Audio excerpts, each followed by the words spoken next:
Elizabeth Carter stood at the edge of a room full of wealth and whispered names and felt nothing until she laughed. One real, unguarded laugh, the kind no woman in that room had dared to make all evening. And across 30 feet of candlelight and pretense. Nathaniel Whitaker, the most eligible man in Virginia, already promised to another, turned and looked at her like she was the first honest thing he had seen in years. He should have looked away. He didn't.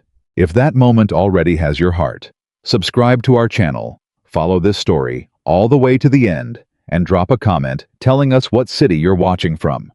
We want to see exactly how far Elizabeth's story has traveled. The summer of 1814 in Virginia was the kind of summer that made wealthy men feel invincible and poor families feel the walls closing in. The heat came early that year, settling over the farmland like a judgment nobody had asked for. The tobacco fields baked under a sky that gave no apology. The creek at the edge of the Carter property dropped so low that the rocks along the bottom showed their backs like old bones. The well needed new rope. The barn roof had been leaking since April. And the banknote, the one Elizabeth Carter's father had signed 3 years ago with shaking hands and desperate hope, was due in 41 days. Elizabeth knew the number without looking at the paper. She had been counting since February.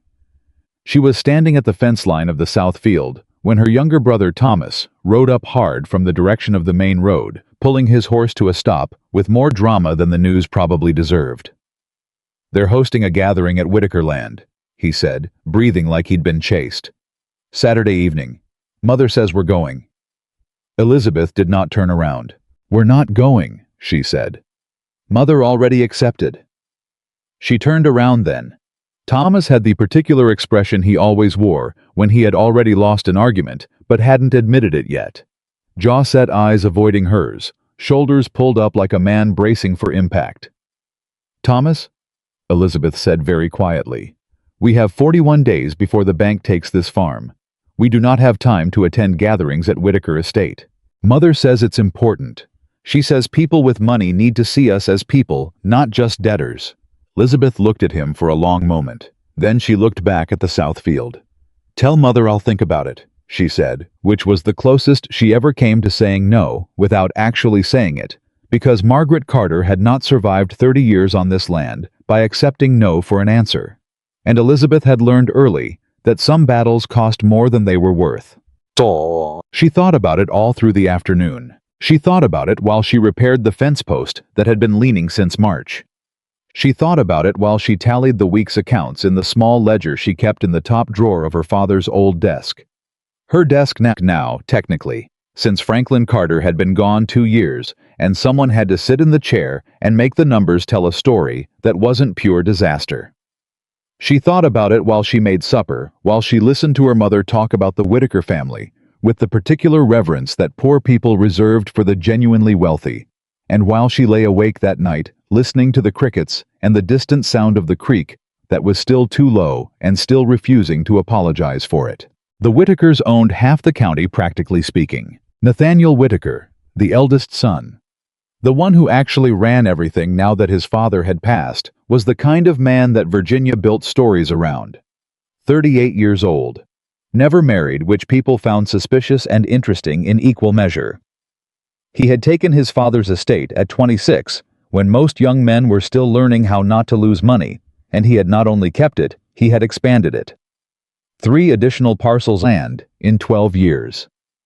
A tobacco operation that most families would have sold off during the lean years. A reputation for fairness with his workers that the older wealthy families found mildly irritating because it made them look bad by comparison. Elizabeth knew all of this, the way everyone in the county knew it, by proximity and reputation, and the steady drip of information that moved through small communities, the way water moved through limestone, slowly, inevitably, and shaping everything it touched. She had never spoken to the man in her life. She agreed to go to the gathering because her mother asked her twice, and because Thomas looked at her with that particular look he had, half pleading, half apologetic, and because 41 days felt slightly more survivable if she didn't spend all of them staring at the south field. The Whitaker estate on a Saturday evening in late June was something Elizabeth had no adequate framework for. She had known it would be large. She had not quite accounted for the way large wealth announced itself, not loudly, but with a quiet, settled confidence that made everything around it feel provisional by comparison. The long drive up to the main house was lined with old oaks that had been there longer than anyone at the party. The house itself was built from the kind of stone that said, "We are not going anywhere." The windows were lit from within, and through them Elizabeth could see the movement of people in fine clothes, the glimmer of candlelight on glass and silverware, the particular choreography of people who had practiced performing their own ease for so long that it had become genuine. Her dress was clean and pressed. It was also 3 years old, and she was acutely aware of that. Her mother walked beside her with the careful dignity of a woman who had decided as a matter of survival that dignity did not require wealth to justify itself. Thomas walked on Elizabeth's other side and kept his mouth shut, which was the most useful thing he had done all week. Inside the gathering moved with its own logic. Elizabeth kept to the edges of the room, which suited her fine. She was not there to perform. She was there because she had agreed to be there, and she honored her agreements even when she'd made them against her better judgment. She watched people. She watched the way women in expensive dresses moved through conversations like ships, large, certain trailing the wake of their own importance. She watched the men cluster near the windows, speaking in the low tones that meant business or money or both. She watched 2 younger women near the punch table look at her dress and then at each other, a small exchange of information that needed no words. She did not look away from them. She held their gaze until they looked somewhere else, which they did quickly, because the thing about people who expected others to look away first was that they never quite knew what to do when somebody didn't. That was when she heard the voice. "Miss Carter." She turned. Margaret Harley, wife of one of the county commissioners, a woman whose primary occupation seemed to be the cataloging and distribution of other people's circumstances, was standing 2 feet away, with a smile that contained roughly the same warmth as the far side of the moon. "I didn't expect to see you here," Mrs. Harley said. "We were invited," Elizabeth said pleasantly. Of course you were." Mrs. Harley glanced at Elizabeth's dress with the particular skill of a woman who had refined the art of the obvious insult disguised as an observation. "It's such a generous thing, don't you think, the way Mr. Whitaker opens his home to everyone?" "Exceedingly generous." Elizabeth agreed in a tone that made it entirely unclear whether she was agreeing with Mrs. Harley or gently taking her apart. Mrs. Harley smiled tightly and moved away. Elizabeth turned back to the room, and that was when she saw him. She didn't know it was Nathaniel Whitaker at first. She didn't know because she wasn't looking for him specifically, and because the man she was looking at wasn't doing any of the things wealthy men typically did at their own gatherings. He wasn't holding court at the center of the room. He wasn't laughing loudly at his own remarks.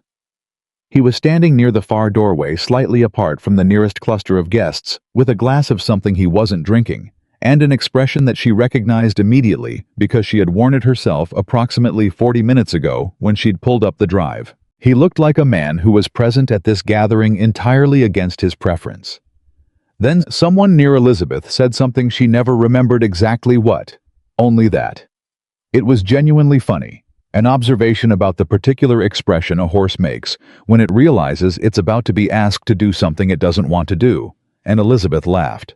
Not a polite social laugh, a real one. The kind that came from somewhere deeper than performance. The kind that couldn't be rehearsed or refined. The kind her mother occasionally scolded her for, because it was too loud and too honest and too clearly unconcerned with what anyone thought of it. And across the room, Nathaniel Whitaker turned. I didn't know he'd turned until he'd already done it. That was the thing that stayed with him afterward when he was trying to make sense of an evening that had not gone the way anyone, including himself, had planned. He hadn't made a conscious decision to look. The sound had simply reached him before his judgment could intervene. He stood across a crowded room full of people he had known for decades. People he had done business with and argued with and inherited responsibilities toward, and he looked at a woman he did not recognize. She was not what this room expected. He could see that immediately, and without any particular effort. The dress was simple, in a room that was not simple. The bearing was direct in a room that had arranged itself into elaborate patterns of indirection. And she was actually laughing. Not the careful, calibrated social expression that passed for laughter in rooms like this one, but the real article, the kind that couldn't survive in a room like this one if it cared about survival. He found himself moving before he'd decided to move, which was, in his experience, a reliable sign that something significant was happening. He was intercepted before he got halfway across the room. Nathaniel, his cousin Robert, appeared at his elbow with the timing of a man who had spent years making himself useful to people with more authority than himself. "You're needed near the East Parlor. Mr. Caldwell wants a word about the Hensley parcel." "In a moment," Nathaniel said. "He's been waiting." Robert. Nathaniel looked at his cousin with the particular patience of a man who had long since stopped being able to be hurried by people trying to hurry him. "A moment." Robert subsided. Nathaniel crossed the remaining distance. She had stopped laughing by the time he reached her. She was speaking to an older woman, someone's aunt, he thought, though he couldn't place exactly whose, with the easy attention of a person who actually listened when people spoke, which was rarer than it should have been in rooms like this one. He waited. The older woman noticed him first, the way older women always notice things first, and her expression shifted into the particular combination of surprise and deference that his presence tended to produce in people, which he found more exhausting than flattering, if he was honest. "Mr. Whitaker," the older woman said. The young woman beside her turned. She had brown eyes. That was the first specific thing he noticed, because they were looking at him directly, and without any of the calculated softness that women in his social circle typically deployed when a man of his standing appeared in their vicinity. She was simply looking at him, like a person. "Good evening," he said. "I don't believe we've been introduced. I'm Nathaniel Whitaker." She did not appear particularly impressed by this information. "I know who you are," she said. "It's your house, Elizabeth Carter." She offered her hand the way a person offered a hand when they expected it to be shaken rather than admired. "My family farms the South Ridge, the Carter property off of the Lynchburg Road." He shook her hand. "I know the property," he said. "Good soil on that South Ridge." Something shifted in her expression, not softening exactly, more like a recalibration, the way someone adjusted when something surprised them slightly. "Most people don't know anything about the soil on our property," she said. "They mostly know about the banknote on it." He hadn't expected that. The frankness of it caught him entirely off guard. The complete absence of pretense, the willingness to put the difficult thing directly on the table between them, rather than decorating it until it became unrecognizable. "That was honest," he said. "I find honesty saves time," she said. "Is that a problem?" "Not at all," he said. And then, because something about the situation made formality feel inadequate, "It's something of a relief, actually." She looked at him like she was deciding whether to believe that. He found himself hoping she would. They talked for 11 minutes. He knew because Robert came back twice, and Robert came at 5-minute intervals when Nathaniel was needed somewhere, which meant 11 minutes measured in 2 near interruptions, and 1 complete one that Nathaniel waved off with a look that Robert understood meant not yet. She talked about farming, the way someone talked about a thing they had learned to love through necessity rather than choice, with the particular unsentimental honesty of a person who had stopped romanticizing difficulty somewhere around the 3rd year of genuine difficulty.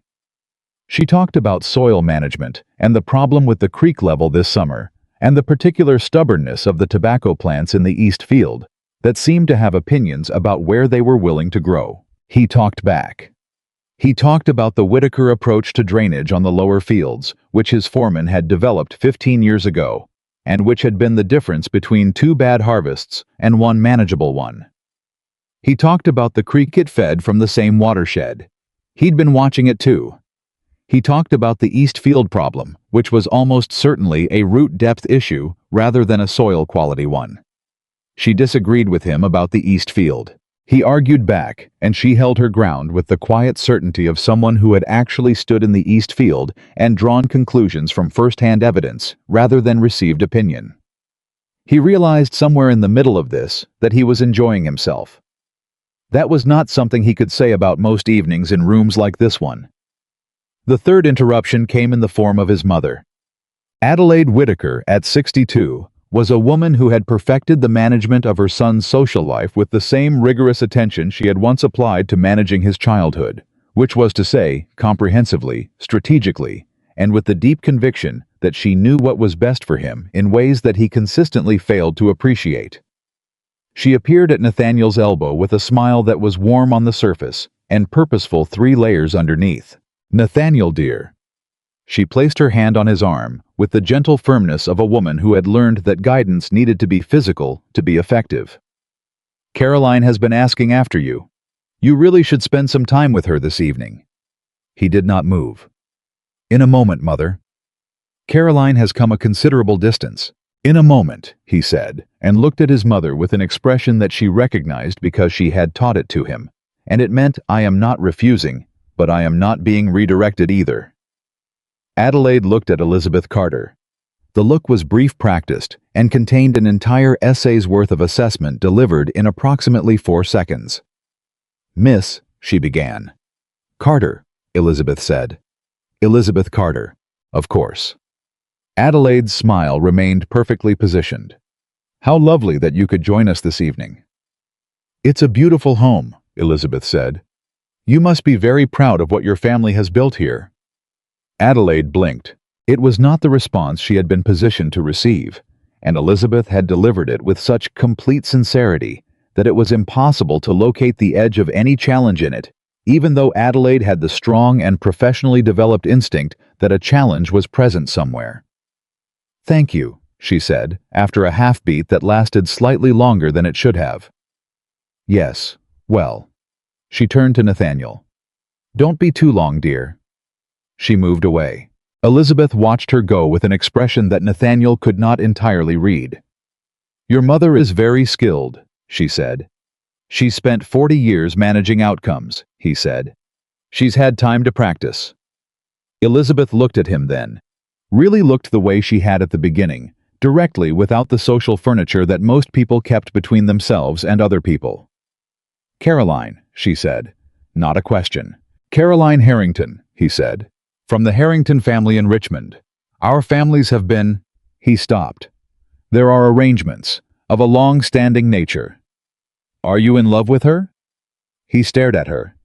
Nobody had asked him that. In all the years of arrangements and expectations and careful management of his future, nobody had looked at him and asked that specific question as if it were the central relevant fact. "No," he said. Elizabeth nodded slowly, as if filing this information. "Then I'm sorry," she said. "That seems like a hard way to live." And she said it without any agenda he could identify. No calculation, no attempt to leverage the information, no performance of sympathy, designed to create an opening. She simply said it the way a person said a true thing when they thought a true thing was worth saying. I was still standing there thinking about that when Robert materialized at his side, with the expression of a man who had been patient for as long as patience was physically possible. "Nathaniel, Mr. Caldwell has been—" "Yes," Nathaniel said. "I'm coming." He turned to Elizabeth. "It was a genuine pleasure, Miss Carter," he said. "Likewise," she said. She was already turning back toward the room, not dismissing him, simply returning to the world, the way a person returned to a task they'd set down briefly and were now picking back up. He watched her for a moment. Then he followed Robert toward the east parlor, where Mr. Caldwell was waiting with papers about the Hensley parcel, and where the evening's business would resume its ordinary shape. But he kept hearing it. The laugh. He heard it again 2 days later. He was in the county library, a habit of his Tuesday mornings when the business of the estate allowed it, which it usually did, because he arranged his schedule to allow it, and he was standing in the agricultural section, trying to locate a specific volume on drainage systems, when he heard from 2 aisles over a voice that he recognized before he had consciously identified why he recognized it. She was arguing with someone, politely, but with the unmistakable firmness of a person who had made up her mind and was now in the process of explaining why the other person's position, while understandable, was ultimately incorrect. "The problem isn't the seed," she was saying. "The problem is the planting depth. You're putting them in too shallow for this soil type, and then wondering why the roots aren't holding." A man's voice. My father planted at this depth for 30 years. And how were the yields in dry summers? A pause. Below average, the man said reluctantly. Yes, Elizabeth said without any particular triumph in it. Below average, because shallow roots in clay-heavy soil can't access the moisture reserve 2 feet down. You need to go deeper on the front end, which is harder, but it means the plant can survive July. Another pause. Where did you learn that? The man asked. From my father, she said. And from 7 seasons of watching what works and what doesn't. And from a book I read 3 times because it was the only one the library had on regional soil management. Nathaniel turned the corner of the aisle. She was standing with Jim Pierce, a farmer from the western end of the county, a man Nathaniel had known for 15 years, and she had a book open in her hands, pointing to a passage that she had clearly already memorized because she was reciting it from memory while looking at Jim rather than at the page. Jim saw Nathaniel first. Mr. Whitaker, he said, touching his hat. Elizabeth turned. There was a brief moment where something crossed her face, surprise maybe, or reassessment, and then it cleared, and she looked at him, the way she'd looked at him at the gathering directly without additional preparation. Mr. Whitaker, she said.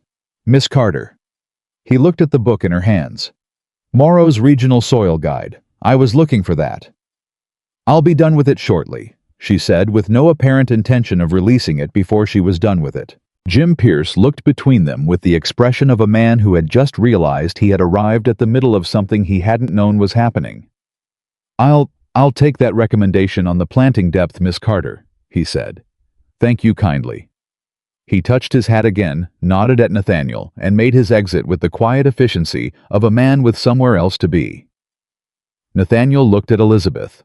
Elizabeth looked at the book. You can sit, she said, gesturing at the reading table nearby.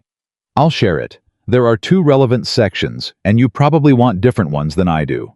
He sat down. She placed the book between them on the table, open to a page covered in diagrams and dense text, and pulled it slightly toward his side. She kept her finger on a different page, holding her place with the casual authority of a person who had done this, held space in a library, managed shared resources, worked with whatever was available many times before. You were right about the drainage on the lower fields, she said without preamble. I was thinking about what you said. The gradient your foreman developed is that documented anywhere. He stared at her. Are you telling me you were wrong about something? He asked. She looked up at him. I told you I was wrong about the lower fields drainage approach. I just said you were right about it. Do people not do that in your usual company?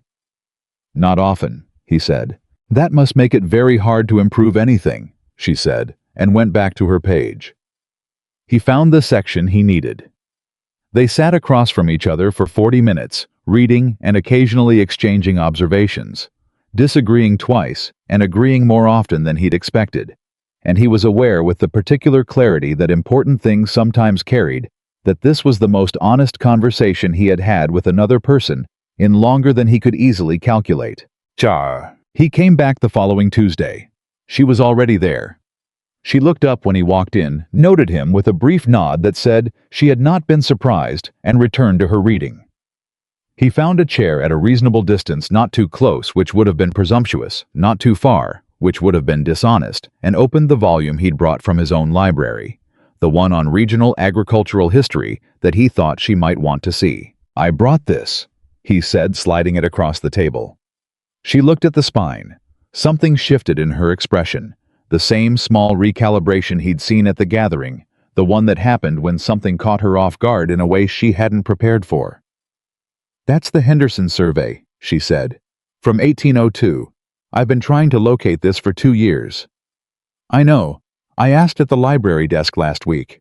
They said a woman had been requesting it repeatedly. I assumed it was you. She looked up at him.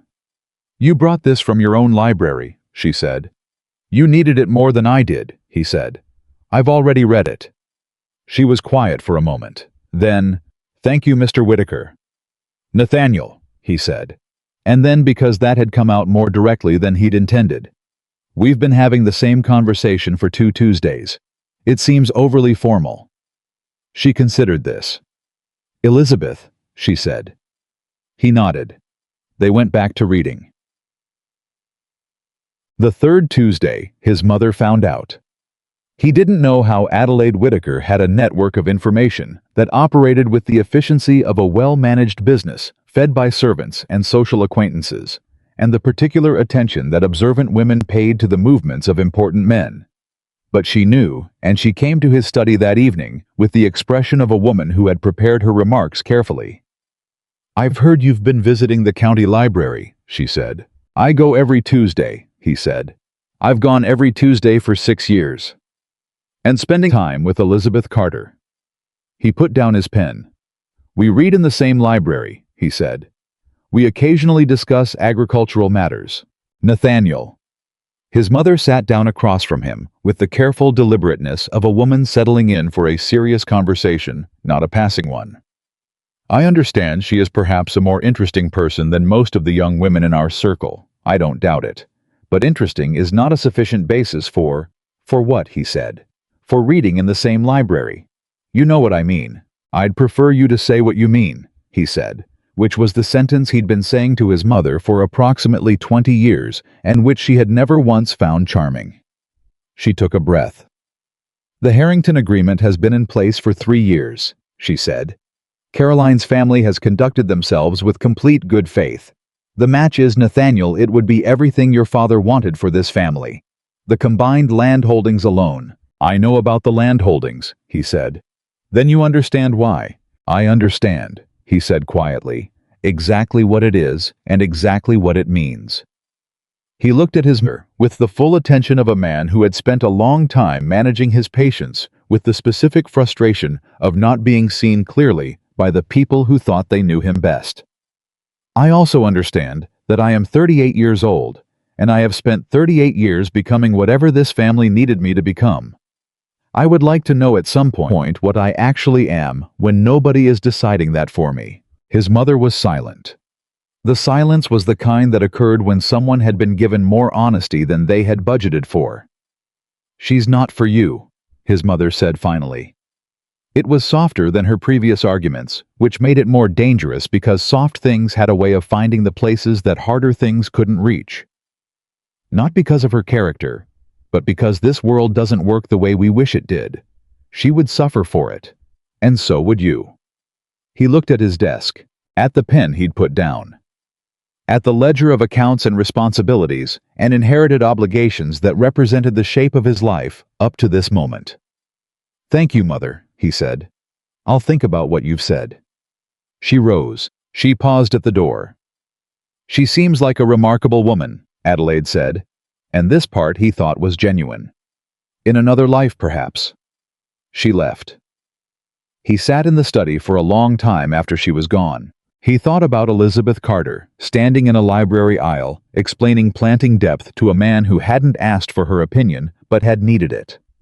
He thought about her putting the Henderson survey on the table between them without ceremony, accepting it without performance, saying thank you. The way a person said it when they actually meant it. He thought about her asking him, "Are you in love with her?" And the way she had heard his answer and said simply, "That seems like a hard way to live." He thought about the laugh, the one he'd heard across a room full of people performing their own ease, the one that couldn't survive in a room like that if it cared about surviving. 41 days after Elizabeth had stood at the fence line of the south field, counting what was left, the bank sent a representative to the Carter property. His name was Mr. Driscoll, and he arrived in the early afternoon with a leather satchel and the careful expression of a man who had delivered bad news so many times that he had developed an administrative relationship with it. Elizabeth met him at the door. Thomas was in the field. Her mother was in the back garden. Neither of them needed to be present for this. "Miss Carter," Driscoll said with a small bow, "I trust you know the purpose of my visit." "I know it," she said. "Come in." She offered him a chair at the kitchen table. She poured him water because it was a hot day and she was not going to let her circumstances make her inhospitable, and she sat across from him with her hands folded on the table and her spine straight and her face arranged in the particular expression she had developed for situations that required her to function clearly while something underneath her was quietly breaking. He opened the satchel. He produced papers. He laid them out in order and walked her through the numbers which she already knew, and the timeline which she already knew, and the options which were limited. "The payment due is $140, he said, "within 30 days. "I know the amount," she said. "The property would be assessed at auction." "Mr. Driscoll," she said, "I know the amount. I know the timeline. I know what happens if we can't meet the payment. I have known all of these things for 6 months. What I need to know is whether there is any instrument available to us, any additional period, any modified structure that the bank might consider." He looked at her with the particular expression of a man who respected competence, even when he couldn't accommodate it. "I'll be honest with you, Miss Carter," he said. "The bank is not in a position to extend further." He paused. "I'm sorry." She nodded. "Thank you for being direct," she said. After he left, she sat at the kitchen table for a while. She didn't cry. She was thinking. She was thinking about a drainage system a foreman had developed 15 years ago that had turned 2 bad harvests into one manageable one. She was thinking about a man who had brought a book from his own library because someone needed it more than he did. She was thinking despite every rational argument against it about Tuesday. And then she stood up, because sitting at kitchen tables, feeling things you couldn't afford to feel at the moment, was a luxury that people with 40 days and no margin didn't get to have, and she went back to work.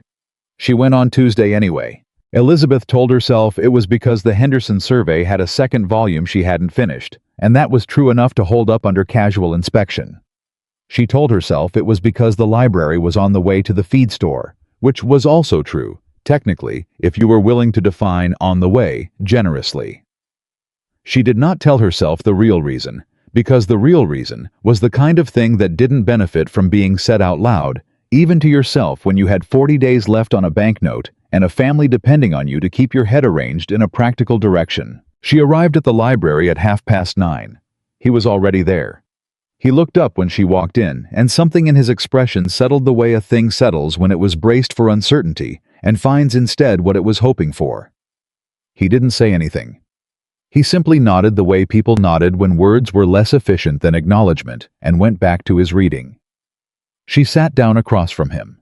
She pulled out the Henderson Survey second volume. For 20 minutes, neither of them spoke, and it was the most comfortable silence Elizabeth had occupied in longer than she could accurately measure, which told her more than she wanted it to about the particular kind of loneliness she had been carrying without examining it too closely. "The bank came," she said finally. She hadn't planned to say it. It simply arrived in the space between them, the way true things sometimes did when the pretense of not saying them became more effort than the saying. Nathaniel looked up from his page. "I didn't say he was sorry. He didn't say how unfortunate or what a shame or any of the other phrases that people with money deployed when confronted with the financial difficulties of people without it. Phrases that contained within them the comfortable distance of someone observing a problem they weren't required to solve. He said, 'How bad?' $140, 30 days. He was quiet for a moment. "What are your options?" "I've been through all of them," she said. "There isn't one that gets us to $140 in 30 days without selling land, and if we sell land, we lose the collateral that makes the rest of the farm viable." "The South Field," he said. "Yes." He looked at her with the direct attention of a man who was actually thinking, rather than performing sympathy, and she appreciated it more than she could have reasonably explained. "There's a tobacco cooperative forming in the northern counties," he said. 3 family farms pooling their harvest for collective sale. Better price per pound than individual sellers get. If the Carter property joined, it's late in the season, but not impossibly late. She stared at him. "How do you know about that?" "I helped organize it," he said simply. "I have no personal stake in it. It was designed for exactly this kind of situation." She was quiet for a long moment. The thing about being on the receiving end of genuine help, not performative help, not help with an attached expectation, but the plain practical kind, was that it was harder to absorb than the other kind. The other kind you could navigate. You could thank it and step around it and maintain your footing. The plain kind had a way of reaching you before your defenses could locate it. "That might work," she said carefully. "I can make an introduction," he said, "if you want it." She looked at him across the table. "Why?" she asked. Not suspiciously. simply because it was the relevant question, and she had established between them over 3 Tuesdays that she asked the relevant questions. He met her eyes. "Because you need it," he said. "And because there's no version of that answer that's more complicated than that." She held his gaze for another moment. Then she nodded. "Yes," she said. "I want the introduction." And that was the moment, though, she wouldn't understand it for some time afterward, when the thing between them stopped being a series of accidental encounters and became something she would have to reckon with, deliberately. The introduction happened 3 days later. Nathaniel arranged it through a man named Garrett Hayes, who ran the cooperative out of a farm operation in Culpeper County, and who shook Elizabeth's hand at the door of his office, with the firm assessing grip of a man who judged people's competence before he judged their circumstances. She had come alone. Nathaniel had offered to accompany her. She had thanked him and declined because she understood with the practical clarity that governed most of her decisions, that arriving at a business negotiation with a wealthy man at her side would tell everyone in the room the wrong story about whose intelligence was doing the work. Hayes looked at her across his desk with the particular expression men wore when they were deciding whether to take a woman seriously in a professional context. The expression that required a woman to demonstrate competence before extending the basic courtesy that men received simply by walking through the door. Elizabeth had been receiving that expression since she was 19 years old. She placed her ledger on the desk. She walked him through 3 years of Carter Farm production numbers, the soil analysis she'd done herself using the methods from the Henderson survey, the projected yield for the current season, accounting for the drought conditions, and the 3 reasons why the South Ridge tobacco was better quality than the average Culpeper County product, with documentation. Hayes looked at the ledger for a long time. "Who did these projections?" he said. "I did," she said. He looked up at her. "Nathaniel Whitaker said you were worth talking to," he said. "I hope I've demonstrated that independently of Mr. Whitaker's opinion," she said evenly. A pause. Then Hayes laughed a short, genuine sound of surprised approval. "You're in," he said. "Same terms as the others. We settle in September." She walked out of his office and stood in the road outside for a moment, and the feeling that moved through her was not triumph exactly. It was something quieter and more solid than triumph. The particular satisfaction of a person who had done a hard thing correctly, who had built something from the materials available to her and watched it hold weight. She had done this. Not entirely on her own, she was honest enough to acknowledge that.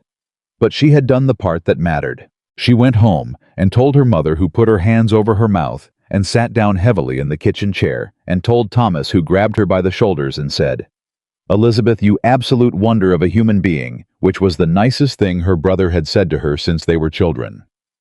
That evening, she wrote a short note. "Mr. Whitaker, the introduction was successful. Thank you.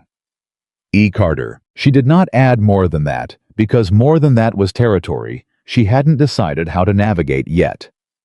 The note reached Nathaniel at breakfast. He read it twice. The second time he was aware that he was smiling, which was the kind of awareness that arrived alongside the recognition that you were doing something you hadn't been doing enough of lately. He folded the note carefully and put it in his coat pocket, which was not something he did with correspondence as a rule, but which seemed in this case appropriate for reasons he didn't examine closely. His mother noticed him smiling over breakfast. She didn't say anything then. She said something later after he'd gone to his study, and she'd had time to think about what she'd seen and draw the conclusions that she had been building toward for 3 weeks. She came to his study doorway. "The Carter girl," she said. He didn't look up from his papers. "Good morning, Mother."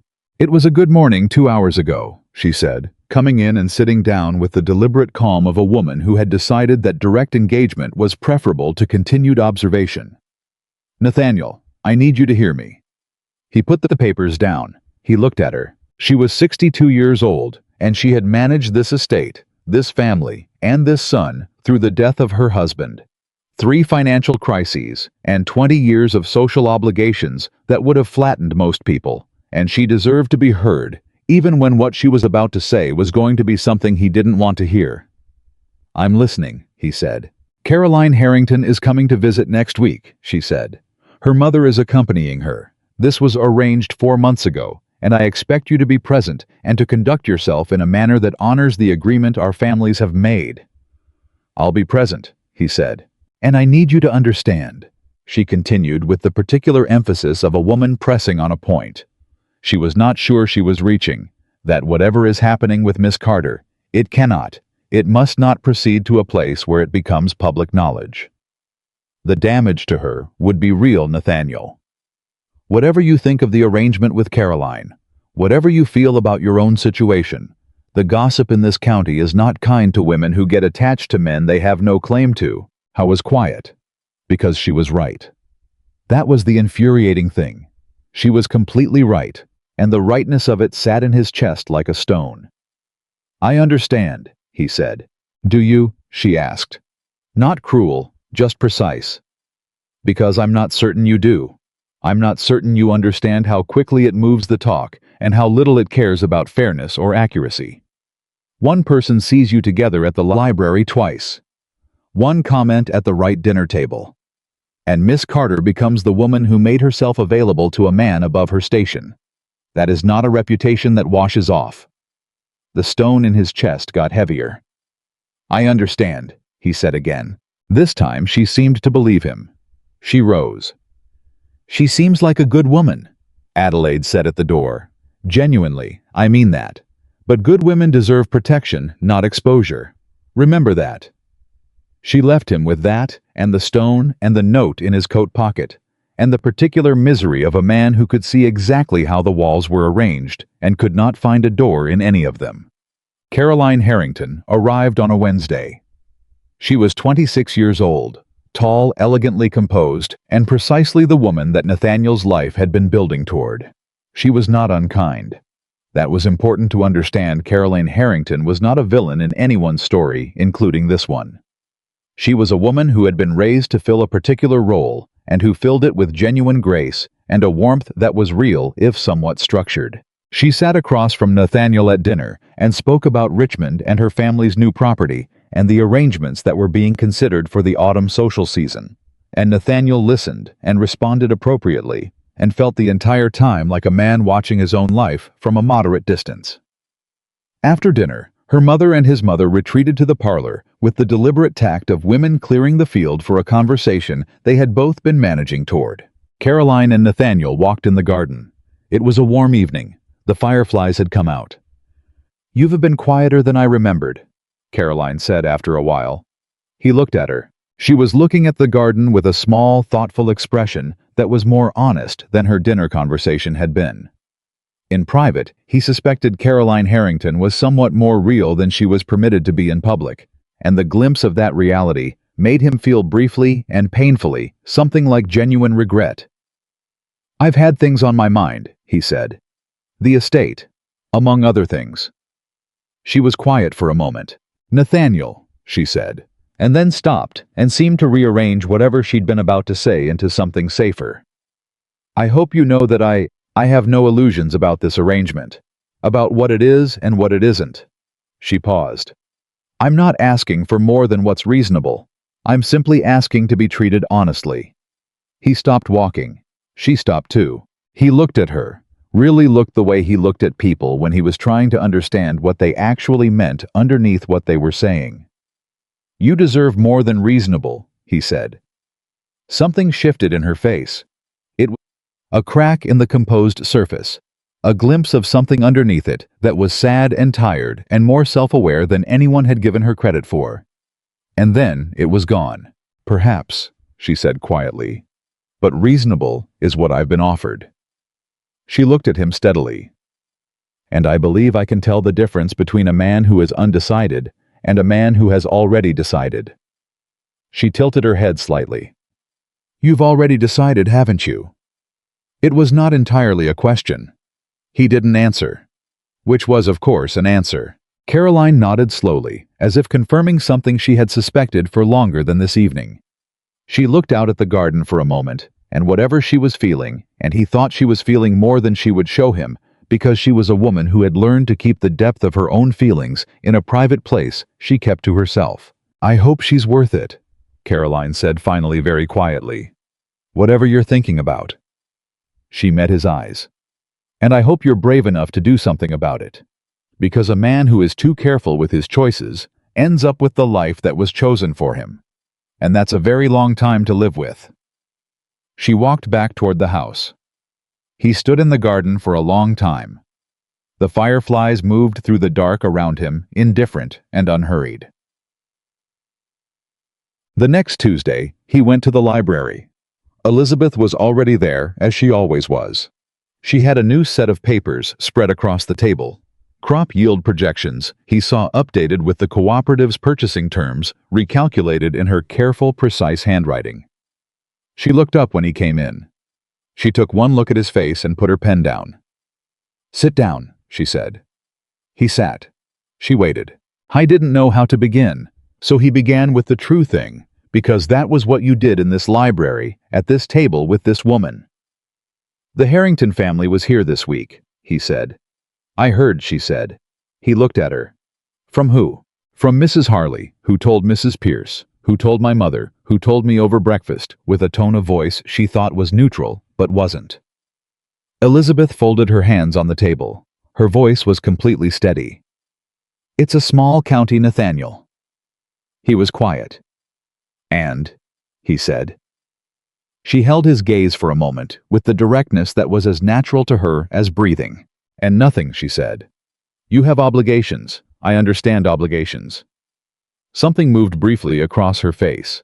Something that might have been pain if she'd been willing to let it become that, and then it settled back into the measured evenness she kept over everything. "I have no claim on your decisions." "I'm not asking you to claim anything," he said. "Then what are you asking?" He put his hands flat on the table. He looked at a woman who had walked into a business office alone and walked out with what she needed. Who had sat in a library and told a man the truth about his own crops. Who had asked him a direct question at a party and accepted his answer without using it as a weapon. Who had, over the course of 4 Tuesdays and 1 cooperative negotiation and 1 small folded note, become the most honest presence in his life without apparently trying to become anything at all. "I don't know," he said. "That's the honest answer. I don't know what I'm asking.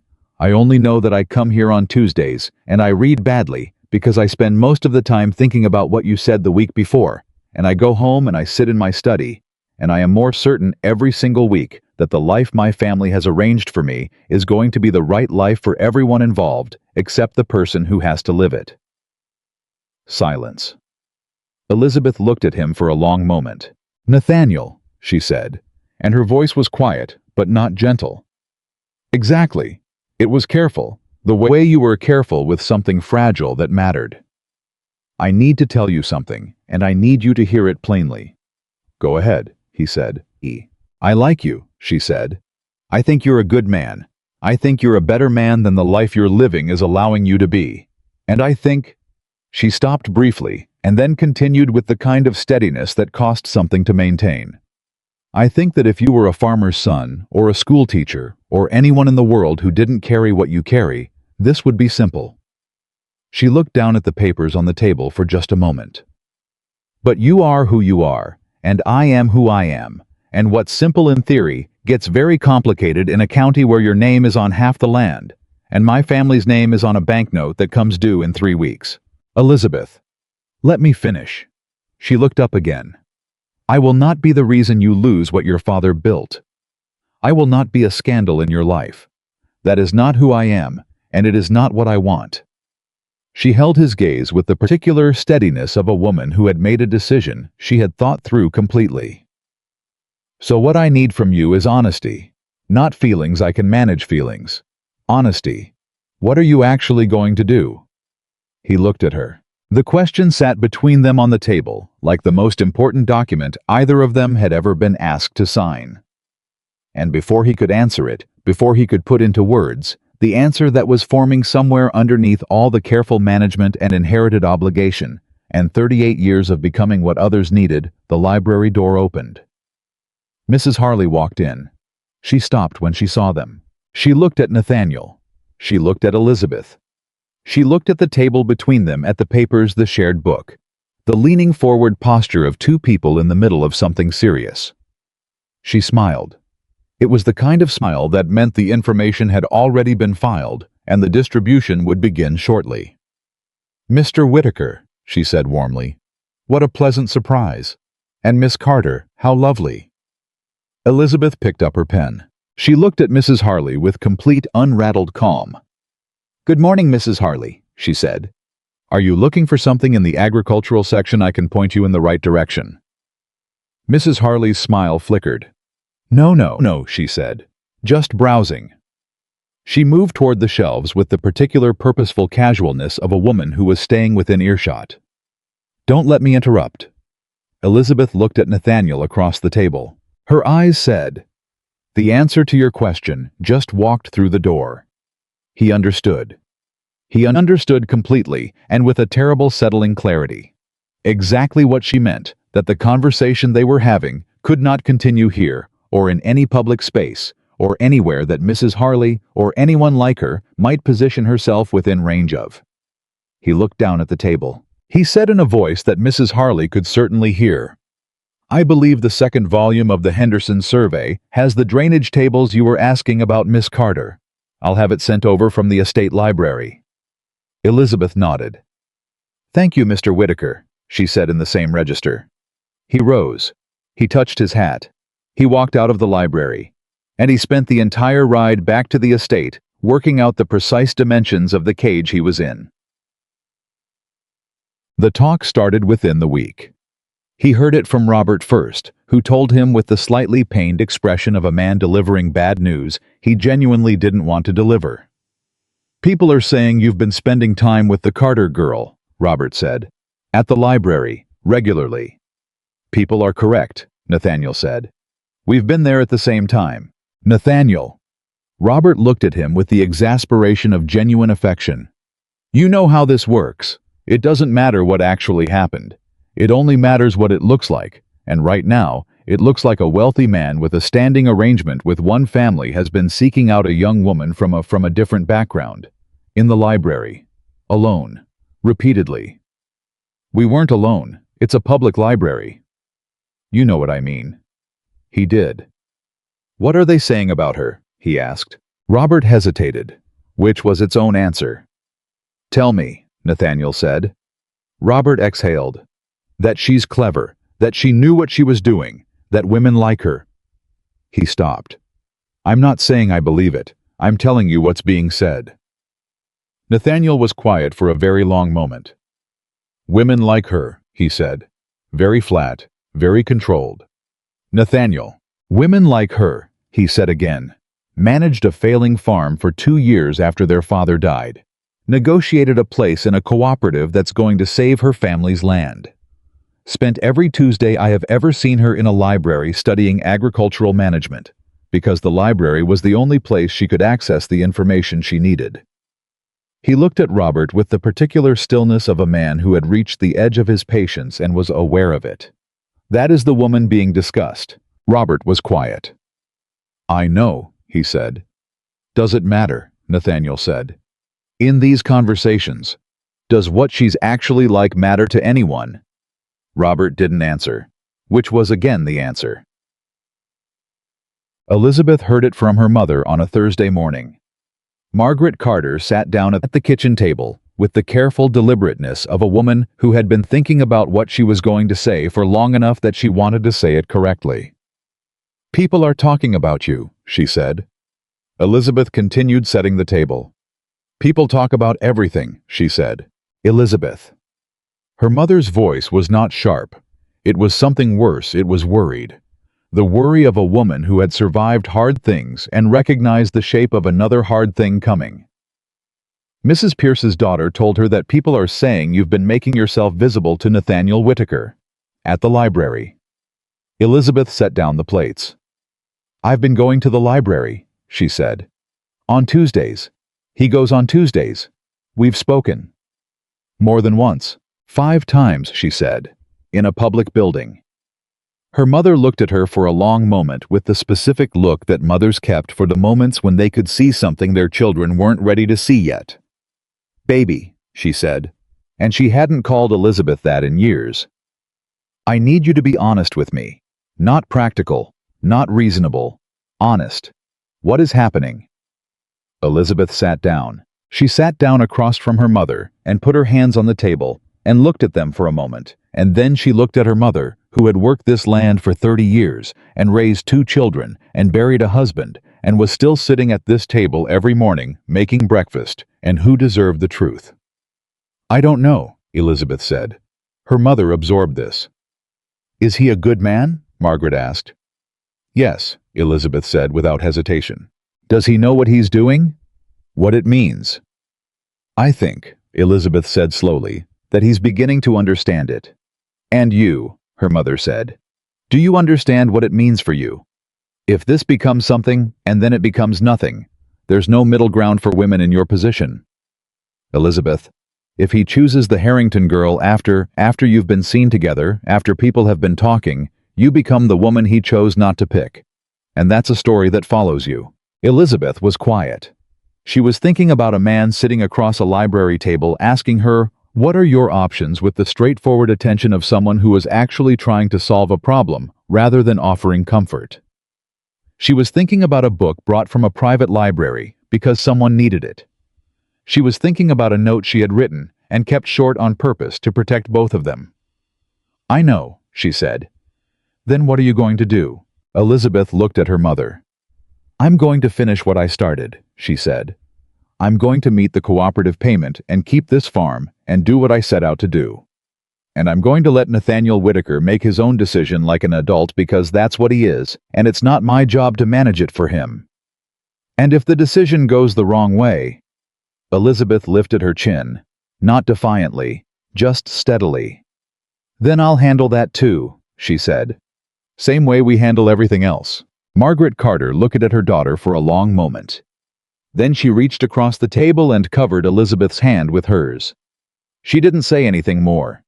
She didn't need to. On Friday morning, Elizabeth received a visitor she had not expected. She heard the carriage before she saw it.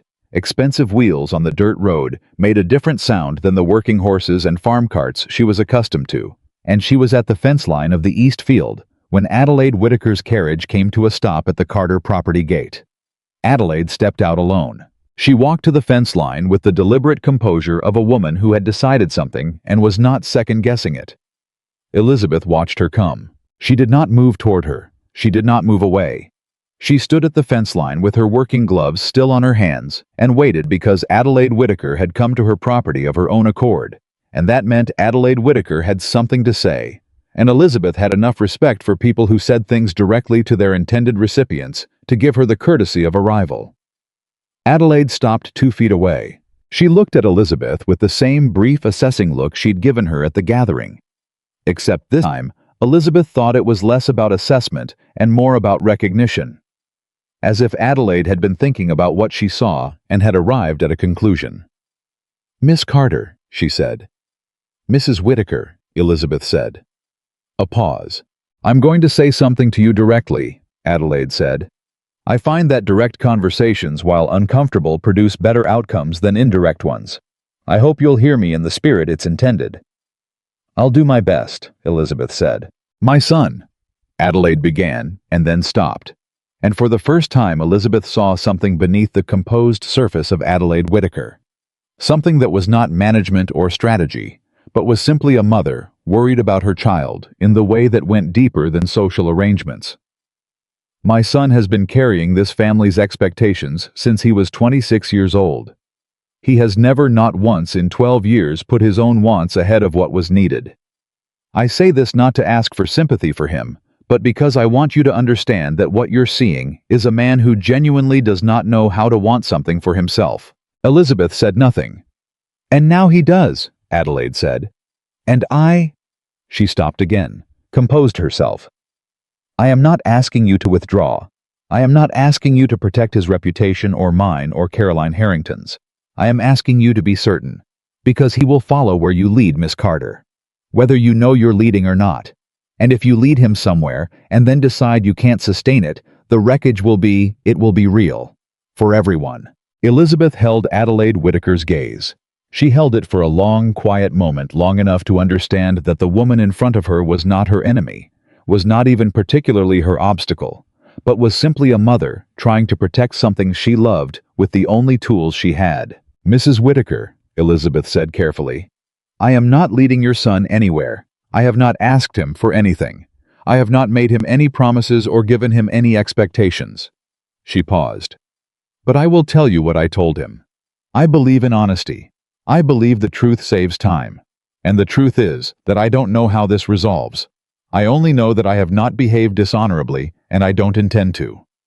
Adelaide looked at her. For a moment, just a moment, something moved in the older woman's face that was not quite approval and not quite grief, but was somewhere between them.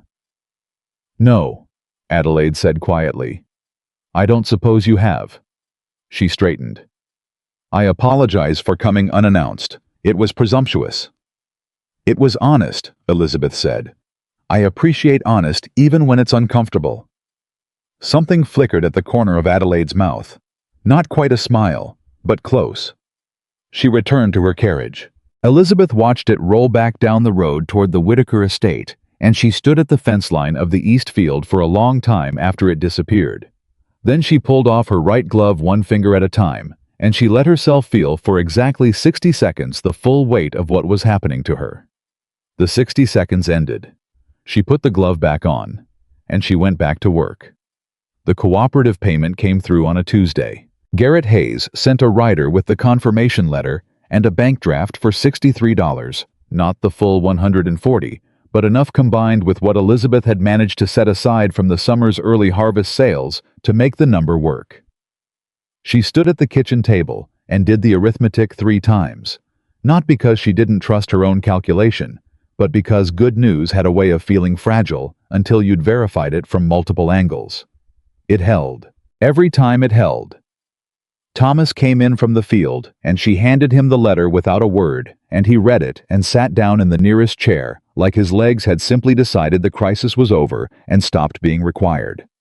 Her mother came in from the garden, still holding a basket of early tomatoes, and Elizabeth told her, and Margaret Carter set the basket down on the table very carefully, and then covered her face with both hands and stood there for a moment breathing. Nobody cried. They were not as a family given to crying when good things happened. They saved it for the other kind. "We need to get to the bank before 3 o'clock, Elizabeth said after a moment. "Right," Thomas said, standing up. "Right." Her mother agreed, lowering her hands already moving. They went to the bank. Mr. Driscoll received the payment with the careful professionalism of a man who had been on the wrong side of these conversations enough times to appreciate when they went differently, and he stamped the note paid and handed Elizabeth her copy with something that was almost warmth. "Well done, Miss Carter," he said. "Thank you, Mr. Driscoll," she said. She walked out of that building with her family on either side of her and the stamped document in her hand, and she stood in the road outside for exactly 1 moment, feeling the full weight of what had just stopped pressing down on her. And then she straightened and looked at the road ahead and started walking. One crisis at a time. The next one was already forming on the horizon, and she could see its shape clearly enough, even if she hadn't yet decided what to do about it. She didn't go to the library that Tuesday. It was the first Tuesday she had missed in 6 weeks, and she told herself it was because the farm needed her attention after the disruption of the cooperative negotiations, which was true. She told herself it was because she had other obligations, which was also true. She did not tell herself the real reason, because the real reason was that Adelaide Whitaker's voice had been sitting in the back of her head since Friday morning, saying he will follow where you lead, whether you know you're leading or not. She was at the south field fence line. It was becoming her thinking place. This fence, the way some people had chairs or rivers when she heard a horse coming up the road. Not the road to the house. The field road, which meant someone who knew the property well enough to know where she'd likely be. She turned. Nathaniel Whitaker pulled up on a chestnut mare she recognized as one of his estate horses, and he looked at her with the expression of a man who had decided something and was in the process of acting on it before his better judgment could intervene. He dismounted. He looped the reins over the fence post. He took off his hat, which was the gesture of a man who was about to say something serious and wanted it registered as such. "You weren't at the library," he said. "I had things to do," she said. "Elizabeth." He said her name the way he'd started saying it, without the formal cushioning that names usually carried between people of different stations, just the name itself, direct and undecorated. "I've been to the library 6 Tuesdays. This is the first one you weren't there. I know the difference between someone who has things to do and someone who made a decision about something." She looked at him steadily. "Your mother came here," she said, "Friday morning." Something moved across his face. Not eyes, something deeper. The particular expression of a man who has just discovered that the people around him have been managing a situation he hadn't known was being managed. "I didn't know that," he said. "I know you didn't," she said. "She came on her own." "What did she say?" Elizabeth considered him for a moment. The hat in his hands, the horse at the fence, the field road that wasn't the road anyone used unless they were coming specifically to this fence line. She considered the look on his face, which was not the careful, composed expression he wore in social situations, but something rawer and more direct. "She told me that you follow where I lead," Elizabeth said, "whether I know I'm leading or not." He was quiet. "And," he said. "And she's not wrong," Elizabeth said. "That's what concerns me." He turned the hat in his hands. Once. Twice. The gesture of a man working through something out loud using his hands because his mind needed the motion. "I need to tell you something," he said. "Go ahead. I told my mother 2 days ago that I won't be proceeding with the Harrington arrangement." He held her gaze. "I told her that before I came here, before I knew she'd come to see you. This isn't a reaction to what she said." Elizabeth's breath stopped for just a moment, then resumed. "Nathaniel," she said carefully. "I've thought about it," he said, with the flat certainty of a man who had been thinking about something for longer than he was claiming. "I've thought about it more honestly than I've thought about most decisions in the last 10 years. I'm not making it impulsively, and I'm not making it because of you specifically. I'm making it because I looked at the life I was walking toward, and I couldn't find myself in it anywhere." "That's not the same thing as knowing what you want instead," she said. "No," he agreed. "It's not." He took a breath. "But I know what I don't want. And I know—" He stopped, looked at her directly without the social distance that people usually kept between themselves and the important things they were trying to say. "I know that this farm and that library and these Tuesdays are the only time in the last 2 months that I have felt like a person rather than a set of responsibilities." She was quiet for a long moment. The east field stretched out behind her. The sky above it was the particular deep blue of a Virginia summer afternoon, the kind that made things look more permanent than they were. "You need to understand what happens next," she said finally. "If you end the Harrington arrangement, the talk that exists now that's manageable, that's 2 people at a library. What happens after you end a standing arrangement with a Richmond family is a different kind of talk. It looks for an explanation. And if there isn't an obvious one, they'll make one," he said. "They'll make one," she agreed. "And the explanation they make will have my name in it. And not kindly." He looked at her. "I know," he said. "I've thought about that too." And he was quiet for a beat that lasted exactly long enough to tell her he didn't have an answer for that yet. That there were edges of this situation he hadn't solved, and was honest enough to admit it. "I don't have a clean resolution for you," he said. "I wish I did. What I have is a decision I've made about my own life, and He paused. "A hope. That there might be something worth building here, if you're willing." She looked at him. She looked at him for a long time, with the full direct attention she gave to things that mattered, turning the shape of what he'd said over in her mind with the same care she applied to anything that would have consequences she'd have to live with. "I need time," she said. He nodded immediately. "No argument, no pressure, just, all right. And I need you to understand that my answer isn't determined by what you decide about Caroline Harrington. You make that decision for yourself, not for me." "Understood," he said. "Because if you end that arrangement, and I tell you, I'm not willing to see where this goes, I will not carry that," she said.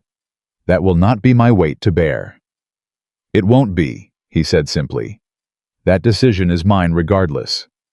She held his gaze. Then she nodded. He put his hat back on. He untied the horse from the fence. He looked at her one more time before he mounted with the particular look of a man filing something away. Carefully. The look of someone putting a valuable thing in a place where he could find it later. "Thursday," he said. "Not the library. The East Road 4:30. There's a property boundary question I've been meaning to discuss with the Carter farm." He looked at her steadily. "If you're available." She almost smiled. "I'm available," she said. He rode back down the field road.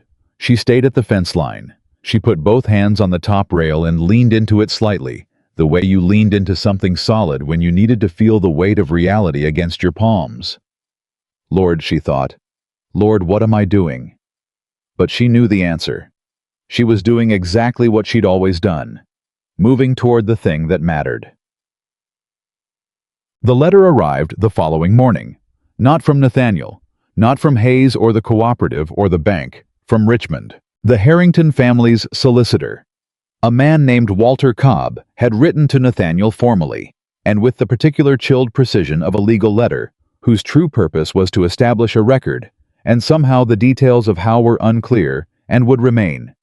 So a copy of that letter's contents had made its way to the county social circuit, with a speed that suggested it had been traveling by the same network that Adelaide Whitaker's information moved through, which meant it had been moving very fast indeed. Elizabeth heard about it from Thomas, who heard about it from the feed store. The letter as reported said that the Harrington family had been informed of Nathaniel's intentions to withdraw from the arrangement, that they considered this a breach of a standing commitment, and that they would be consulting with their legal representatives regarding their options. That part was expected. The part that was not expected, the part that arrived at the Carter kitchen table like something thrown through a window, was the line that reportedly followed. Given the circumstances that have come to our attention regarding the nature of Mr. Whitaker's associations, in recent months, we are prepared to make certain information available to the relevant parties if a satisfactory resolution is not reached. What information? Thomas said when he read her the summary. He looked genuinely confused. What do they know? Elizabeth stared at the table. The library, she said quietly. You were at a library, Thomas said. Reading books, in public. In public, she agreed. With a man they consider their property 6 weeks before they received notice of withdrawal.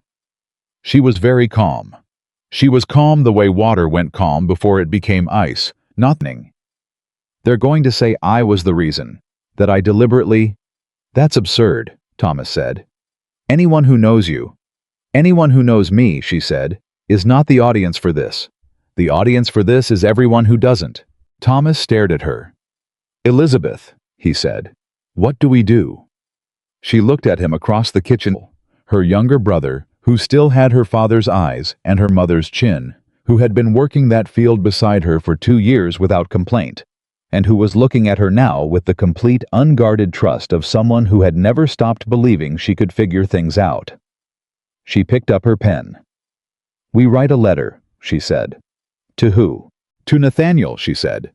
And we tell him exactly what's been said, because he deserves to know, and because the one thing I will not do is let someone use my name to threaten a good man without his knowledge.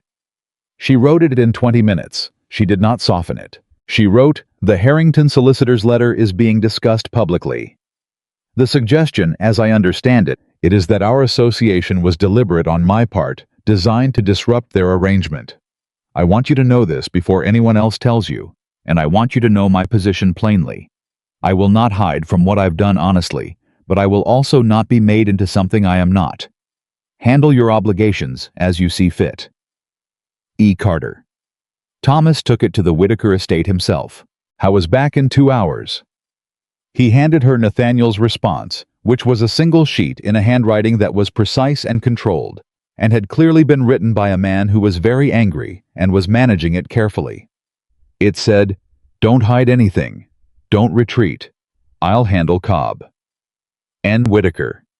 She read it twice. Then she put it in the top drawer of her father's desk, where she kept the things that mattered. He handled Cobb. She didn't know the details, she didn't ask, and he didn't elaborate because both of them understood that some battles were best fought without an audience. But within 4 days, the specific threat in the solicitor's letter had gone quiet. Not the gossip. The gossip was not a legal document and could not be handled by a legal response. But the formal threat, the implication that something was going to be made available to relevant parties, that went away. What replaced it was worse in the particular way that gossip was worse than legal threat. Legal threats had edges. Legal threats said specific things that could be addressed. Gossip was shapeless and adaptive and traveled through rooms and kitchens and Sunday services and filled in its own blanks. The version circulating by the end of the week was this: that Elizabeth Carter, daughter of a farming family with a distressed banknote, had deliberately positioned herself in Nathaniel Whitaker's social vicinity, cultivated his attention, and destabilized a respectable arrangement with a good Richmond family. That she was ambitious. That she was calculating. That she had dressed up scheming in the costume of plainness and honesty, and had fooled a decent man who was too trusting for his own good. Elizabeth heard it on a Sunday. She heard it at the church door, where two women she had known since childhood spoke in voices pitched just carefully enough to be overheard, and she stood for a moment outside the door and let the full shape of it reach her. Then she walked in. She sat in her family's pew. She sat straight, and she looked forward, and she was perfectly, completely composed, and she felt the eyes on her back from 3 directions, and she did not turn around to acknowledge any of them. Her mother sat beside her. Margaret Carter, 61 years old, who had been through harder things than this, and had sat straight through all of them, sat with her shoulder touching Elizabeth's shoulder, and it was the most eloquent thing anyone could have said, and it was more than enough. After the service, Mrs. Harley was waiting at the church door. Elizabeth had been expecting this. She did not slow her stride. "Miss Carter," Mrs. Harley said, falling into step beside her with the smooth, practiced ease of a woman who had been doing this kind of thing for 30 years. "I do hope you're keeping well. I understand this has been quite a complicated season for your family." "We're well, thank you," Elizabeth said. Of course. A small pause waited. "I imagine it must be difficult. The attention. People do talk, don't they, when they see something that surprises them?" Elizabeth stopped walking. She turned to face Mrs. Harley directly, and she did it with the full, unhurried attention of a woman who had decided exactly what she was going to say and was not in a hurry about saying it. "Mrs. Harley," she said pleasantly, "I've been thinking about something you said at the Whitaker gathering, about how generous it was that Mr. Whitaker opened his home to everyone." She tilted her head slightly. "I wonder if you'd apply the same generosity to information. Whether you'd be as careful with someone's reputation as you seem to be with social niceties." Mrs. Harley stared at her. "I don't know what you—" "I think you do," Elizabeth said, still pleasant, still direct. "And I think you're a woman who's intelligent enough to understand that the things you repeat have consequences for real people. So I'll tell you plainly, because I believe in plain speech, I have done nothing dishonest. I have behaved with complete integrity, and I will continue to do so regardless of what circulates." She held Mrs. Harley's gaze without blinking. "I hope that's useful information." She walked away. Her mother caught up with her at the road. "That was brave," Margaret said. "That was necessary," Elizabeth said. Her mother touched her arm briefly. Just briefly.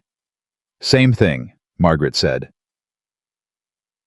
The Thursday meeting on the East Road happened as planned.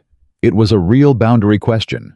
There was a surveying discrepancy in the original Carter land documents that affected the fence line, and Nathaniel had his surveyor's notes, and Elizabeth had her father's original deed, and they stood at the boundary marker for 40 minutes, comparing documents and talking about land law and arguing mildly about the correct interpretation of a 1798 registration clause.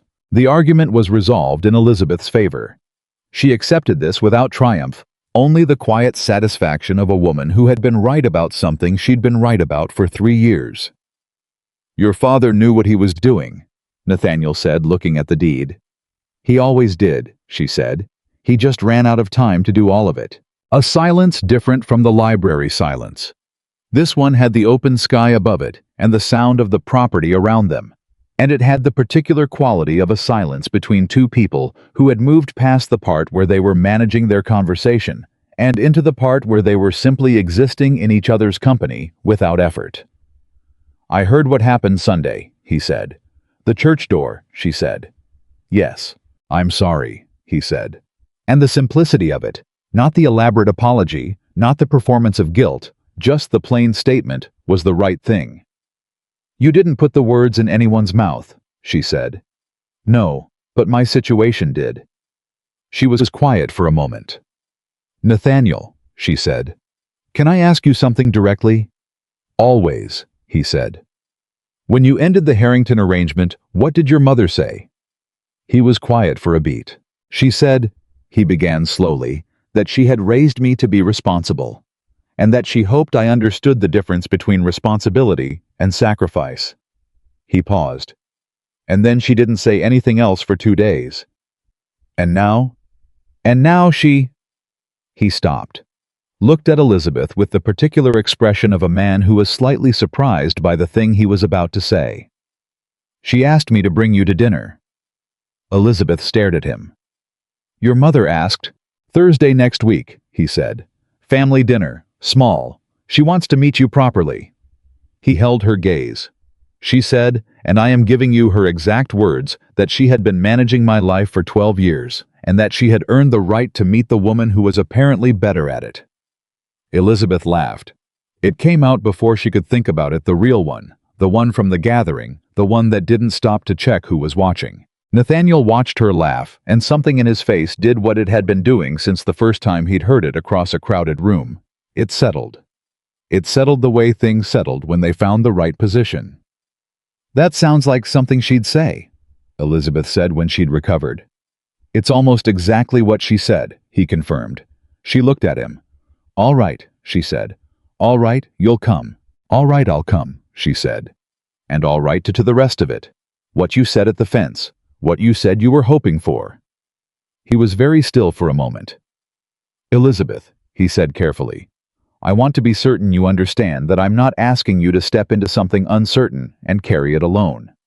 Whatever comes from this, the talk, the complications, I know," she said. "I know what I'm stepping into. I've known for several weeks, and I've thought about it from every angle I can find, and I have—" She paused. "I have decided that I am not willing to let what other people say about me determine what I do with my own life. I have been managing this farm and my family and other people's expectations for 2 years without any particular help. I think I can manage one more complication." He looked at her. His expression was doing something it didn't usually do in her presence. It was open, unmanaged, showing her the underneath of things rather than the surface. "You are remarkable," he said. She raised one eyebrow. "I'm practical," she said. "Those aren't mutually exclusive," he said. She almost smiled again. "No," she agreed. "I suppose they're not." They were not careful enough. Or more precisely, they were as careful as two people could be while still behaving like human beings rather than legal documents. And it turned out that was not careful enough for a county that had positioned itself to pay attention. The dinner at the Whitaker estate happened as planned. Adelaide Whitaker received Elizabeth in the dining room with the careful formality of a woman who had made a decision and was executing it with full commitment, which in Adelaide's case meant the good china and 3 courses and a conversation that covered farming estate management, county history, and the Henderson Agricultural Survey. In the time most dinner conversations covered weather and social engagements. Adelaide Whitaker, it turned out, had opinions about soil management.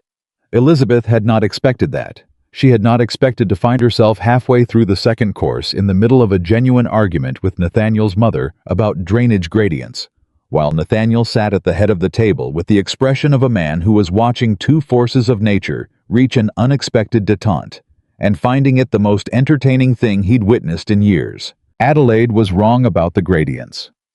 Elizabeth told her so politely, but without decoration. Adelaide reconsidered her position, revised it, and came back with a counter-argument that was more defensible.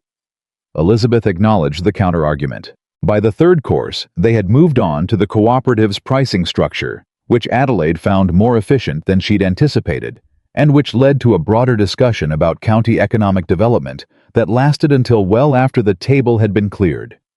Nathaniel said almost nothing for the last hour of the dinner. He sat and watched his mother and Elizabeth Carter talk to each other, like two people who had always been going to have this conversation, and were simply making up for lost time. And he felt something loosen in his chest that had been tight for so long, he'd stopped registering it as tension. Adelaide walked Elizabeth to the door at the end of the evening. At the door she paused. "Miss Carter," she said. "Mrs. Whitaker," Elizabeth said. Adelaide looked at her for a moment with that assessing gaze. But it was different now. Not the assessment of a threat, but the assessment of a known quantity, which was something entirely different. "You were right about those gradients," Adelaide said. "You made a very good counter-argument," Elizabeth said. Something moved at the corner of Adelaide's mouth. "Next week," Adelaide said. "If you're available. There's a property management question I'd like your opinion on." Elizabeth blinked. "Of course," she said. "Good evening, Miss Carter." "Good evening, Mrs. Whitaker." Nathaniel walked her out to where Thomas was waiting with their cart. Under the dark sky at the edge of the Whitaker estate, he looked at her with the expression she'd been learning to read, the one that had the underneath showing. "That went better than I expected," he said. "Your mother is extraordinary," Elizabeth said, and she meant it completely. "She's terrifying," he said. "Those aren't mutually exclusive," she said. He laughed. She climbed up to the cart. "Thursday," he said. "Will you?" "Yes," she said before he finished. He touched his hat.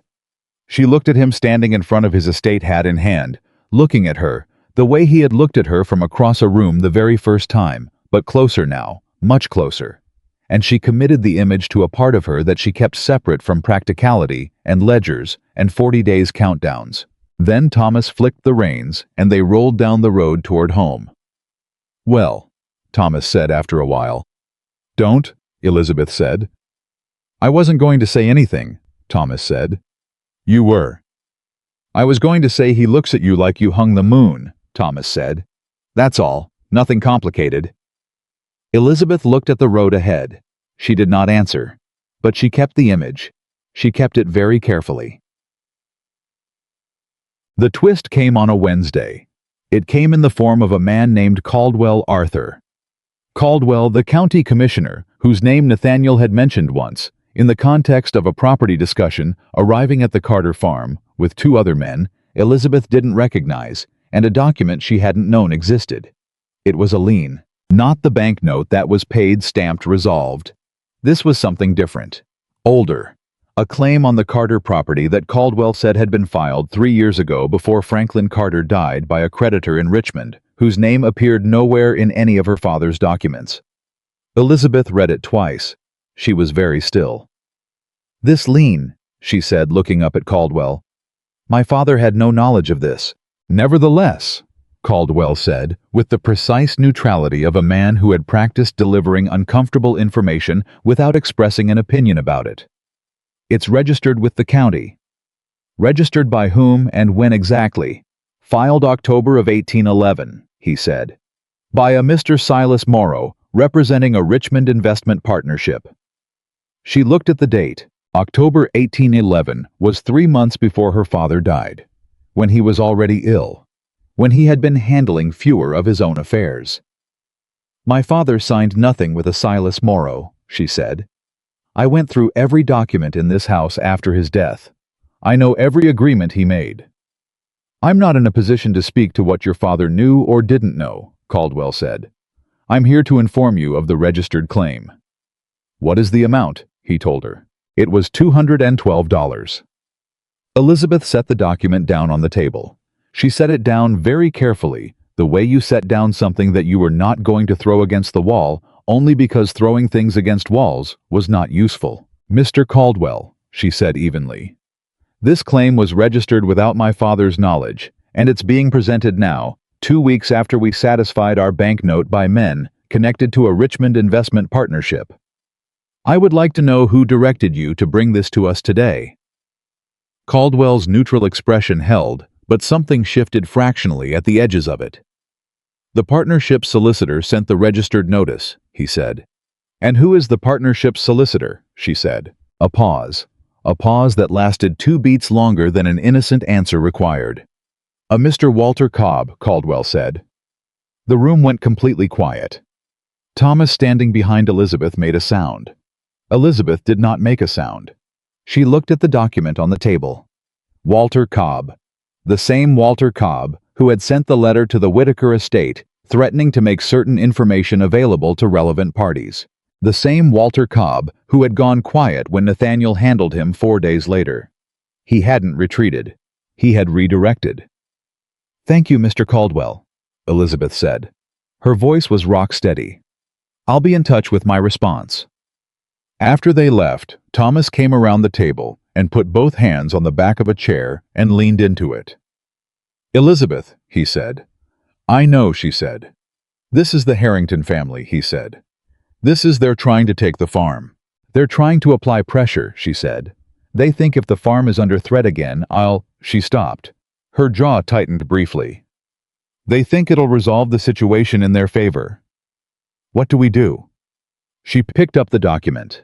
She read it again from the beginning with the methodical attention she gave to anything that needed to be understood before it could be fought. "We go to Nathaniel," she said. Thomas looked at her. "Elizabeth," he said carefully. "If you go to Nathaniel with this, you're asking him to fight the Harrington family legally on your behalf. That's—" "I know what it is," she said. "Is that what you want?" She was quiet. She looked at the document. She thought about what Adelaide had said at the fence line: "He will follow where you lead, whether you know you're leading or not." She thought about what she'd told Nathaniel at the fence: "Your decision about Caroline is your own, not mine." She thought about the fact that this document in her hands was not about her and Nathaniel. It was about Silas Morrow and Walter Cobb and a Richmond family that had decided to turn a personal disappointment into a legal instrument against people who had done nothing wrong. This wasn't about leading him somewhere. This was about telling him the truth. She stood up. "Saddle the horse," she said to Thomas. He didn't argue. She was at the Whitaker estate within the hour. She was shown into Nathaniel's study, where he was at his desk with the ledger work that occupied most of his mornings, and he looked up when she came in and read her face in approximately 3 seconds. He stood. "What happened?" he said. She put the document on his desk. He picked it up. He read it. His expression as he read went through several stages. None of them loud, all of them precise. The kind of emotional sequence that happened in a man who kept his reactions internal but was not actually calm. She watched his jaw tighten, watched his hand press flat against the desk, watched him finish the document and set it down without slamming it, which she thought took some effort. "Cobb," he said. "Yes," she said. He looked at her. "The lien is fraudulent," he said. "Your father didn't sign this." "I know he didn't," she said. "I need my solicitor to look at this today," he said, already moving toward the door. He stopped. He turned. He looked at her with the full direct attention that was his particular way of making a person feel that what they were about to say was the most important thing currently happening. "Elizabeth," he said, "are you all right?" She stood in his study with the summer light coming through the windows and the sound of the estate around her and the fraudulent lien sitting on his desk. And she looked at Nathaniel Whitaker, who had stood up from his desk before she'd said a word, who had read the document with fury. He was controlling on her behalf, who was asking her if she was all right before he dealt with any of it. "I'm angry," she said. "Good," he said. "Anger's useful. Are you frightened?" She thought about it honestly. "Not yet," she said. "Ask me again when I know how bad the legal situation is." He looked at her for one more moment. Then he said, "Stay here. I'm sending for my solicitor." "Nathaniel," she said. He turned. "Whatever this costs you," she said. "Whatever fighting this means for you and your family name, and the people who are already watching, I need you to know that I came here because I trust you, not because I need rescuing." He looked at her. "I know the difference," he said quietly. He went for his solicitor. She sat in his study in the chair across from his desk, and she looked at the fraudulent document, and she felt the anger settle into something colder and more useful. They had made a mistake, the Richmond Investment Partnership, and Walter Cobb, and whatever was driving them. They had made her angry. and she had never in 27 years of managing difficult things backed down from something she was angry about. Nathaniel's solicitor was a man named Edmund Farrow. He arrived at the Whitaker estate within 2 hours of being sent for, which told Elizabeth something about the nature of his relationship with the Whitaker family. Not a hired professional called occasionally, but a man who understood that when Nathaniel Whitaker sent urgently, urgency was warranted. Farrow was 60 years old, compact, methodical, and had the particular quality of a man who had spent 4 decades reading documents that other people hoped he wouldn't read carefully. He sat at Nathaniel's desk with the lien in front of him, and read it the way Elizabeth had read it from the beginning, without rushing, without comment, with the full settled attention of someone who knew that the important things were always in the details that looked unimportant. He read it twice. Then he looked up. "When did your father sign this?" he asked Elizabeth. "He didn't," she said. Farrow looked at her, then at the document, then at Nathaniel, who was standing near the window with his arms crossed, and the particular stillness of a man who was managing a significant quantity of controlled fury. "The signature," Farrow said carefully, "bears a resemblance to the Franklin Carter signature on the county property registration." "A resemblance," Elizabeth said. "Yes, because someone studied it and replicated it. My father's actual signature had a particular inconsistency in the way he formed the letter C, a slight leftward hook, from an injury to his right hand he sustained in 1808. That signature does not have it." Farrow looked at the document again. Then he looked at Elizabeth with an expression that was not quite surprise, but was the professional equivalent of it, the look of a man recalibrating his assessment upward. "You noticed that," he said. "I went through every document my father ever signed," she said, "twice, after he died, to understand what we owed and what we owned. I know his signature." Farrow set the document down. He looked at Nathaniel. "The lion is fraudulent," he said. "The signature is forged. Proving it will require a formal comparison of authenticated documents in front of a county magistrate, but the case is strong." He paused. "What I need to understand is how a forged lien came to be registered with the county office in 1811 without anyone flagging it." "Because someone in the county office accepted it," Nathaniel said flatly. Farrow was quiet for a moment. "That's a serious allegation," he said. "It's a serious document," Nathaniel said. Elizabeth had been listening to this exchange with the focused attention she gave to anything she needed to fully understand, and something had been assembling itself in the back of her mind since Caldwell had told her Cobb's name. Something about the shape of this, the timing, the particular combination of elements. "Mr. Farrow," she said. Both men looked at her. "The lien was filed in October 1811, she said. "My father died in January 1812. If someone registered a fraudulent claim on Carter property while my father was ill, while he was not in a position to review his own affairs carefully, they would have needed someone with access to his signature to copy. Someone who had legitimate reason to be in contact with the family during that period." She paused. The room was very quiet. "Who handled your father's correspondence during his illness?" Farrow asked. "Mostly Thomas and me," she said. "But there was a man from Richmond who came twice that autumn. A business associate of my father's. He said he was there to settle some outstanding arrangements from a partnership they'd had years earlier." She was putting it together as she spoke, and the shape of it was making her jaw tighten. "His name was Harlan Morrow." Nathaniel went very still. "Silas Morrow," he said. "Harlan Morrow," she said. "A brother, a relative." She looked at Farrow. "The lien is registered under Silas Morrow." Farrow was already writing. "I'll need to trace the Morrow name through the Richmond partnership records," he said. "And I'll need to understand the connection to Cobb." He looked up. "Miss Carter, do you still have any correspondence from Harlan Morrow? Any record of his visits?" She thought. "My father kept a visitor's log," she said. "I thought it was just I kept it because it was his.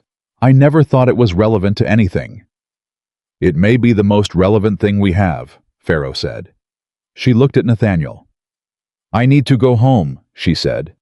"I'll ride with you," he said, and his tone made it clear that this was not a request for permission. She didn't argue. The visitor's log was in the bottom of the cedar chest in her father's room, which was Thomas's room, now under a folded quilt that had been her grandmother's. She found it in 10 minutes because she had cataloged everything in that chest, the same way she had cataloged everything else in the house methodically, completely, because managing a farm after a loss meant knowing exactly where everything was at all times. She brought it to the kitchen table. Nathaniel sat across from her. Thomas stood near the window. Her mother had taken one look at the situation and produced coffee and then positioned herself near the stove in the way she had of being present without crowding a room. Elizabeth opened the log. Her father's handwriting was familiar in the way of things that were both precious and painful. The careful, deliberate script of a man who had not had much formal education, but had taught himself to write well because he believed it mattered. She found October 1811. October the 4th, H. Morrow, Richmond. Business from the old Calhoun arrangement. Stayed 2 hours. Papers reviewed. Papers. October the 19th, H. Morrow again.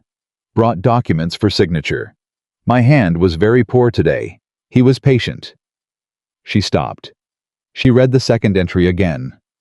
My hand was very poor today. He was patient. The entry was written in a slightly less controlled script than the others. The script of a sick man having a bad day.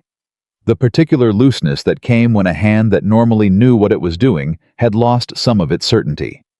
He was patient, because he needed Franklin Carter to sign something, and he waited patiently, kindly, helpfully, while a sick man struggled with a pen and produced his signature on a document that Franklin Carter may not have been able to read clearly, or may have trusted without fully understanding because he was ill, and this man had been to the house before and called himself a business associate. Elizabeth looked up from the log. Thomas had gone very still at the window. Her mother's hand had stopped moving near the stove. Nathaniel was looking at her with an expression that was past controlled fury. Now something quieter and more dangerous, the expression of a man who understood what he was looking at. He didn't forge it, Elizabeth said. Her voice was steady. He got my father to sign it when my father was too ill to understand what he was signing. The room absorbed this. That's fraud, Nathaniel said. That is fraud committed against a dying man. Yes, she said. And Cobb. Cobb is their solicitor, she said. He knew about the lien. He's the one who's been threatening to use it. She closed the log carefully. Carefully because her hands wanted to do something other than careful, and she was not going to let them. They've had this in reserve the entire time, since before the banknote was due. They were waiting to use it until they had a reason. Thomas turned from the window. Until you and Nathaniel, he started. Until there was something to leverage, she said. Yes. Nathaniel stood up. He had the visitor's log in his hand. She had passed it to him without registering that she'd done it, and he looked at the October 19th entry, and his expression was the most unguarded she had seen it, which meant it was showing things that he usually kept in a place people couldn't easily reach. Pharaoh needs this today, he said. I know, she said. He looked at her. Elizabeth, he said. This changes the nature of the legal situation significantly. A fraudulent lien is one thing. Evidence of fraud committed against a dying man by a Richmond partnership with a connected solicitor is another. This will go to the magistrate. It will be public. I know, she said again.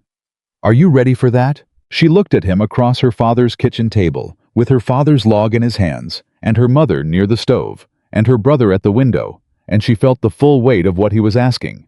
Not just the legal question, but the larger one. The one about what she was willing to stand up for, and how publicly she was willing to stand. They forged a claim against my father, she said, while he was dying, and then they waited 3 years and used it to threaten my family, because I had the inconvenience of becoming relevant to a situation that didn't involve them. She looked at Nathaniel steadily. Yes, I'm ready. He nodded. He put his hat on. I'll have Pharaoh file with the magistrate today, he said. The hearing will be scheduled within 2 weeks. Don't speak to Caldwell or anyone from the county office until then. Understood, she said. He moved toward the door. At the door he paused. Thomas, he said. Thomas looked up. Your sister is the most capable person I have encountered in 12 years of running an estate in this county, Nathaniel said. I want you to know that I am aware of what this costs her, and I am not taking it lightly. Thomas looked at him for a long moment. Then he nodded once. "I know that," Thomas said. "I've known it for a while." Nathaniel left. Elizabeth sat at the kitchen table. Her mother came from the stove and sat down beside her and put a cup of coffee in front of her without asking, because Margaret Carter expressed care through provision rather than declaration, and in this moment provision was exactly right. Elizabeth put her hands around the cup. She sat very still. 2 weeks, her mother said. 2 weeks. Elizabeth agreed. Margaret nodded. Once. Then we have 2 weeks to be ready, she said. The 2 weeks were not quiet. Farrow filed the formal challenge to the lien with Magistrate Owen Cooper on a Thursday morning, and by Thursday afternoon, the county had the information and was doing what counties did with information, moving it from person to person, with the enthusiastic energy of people who had been waiting for the next chapter of a story they'd been following all summer.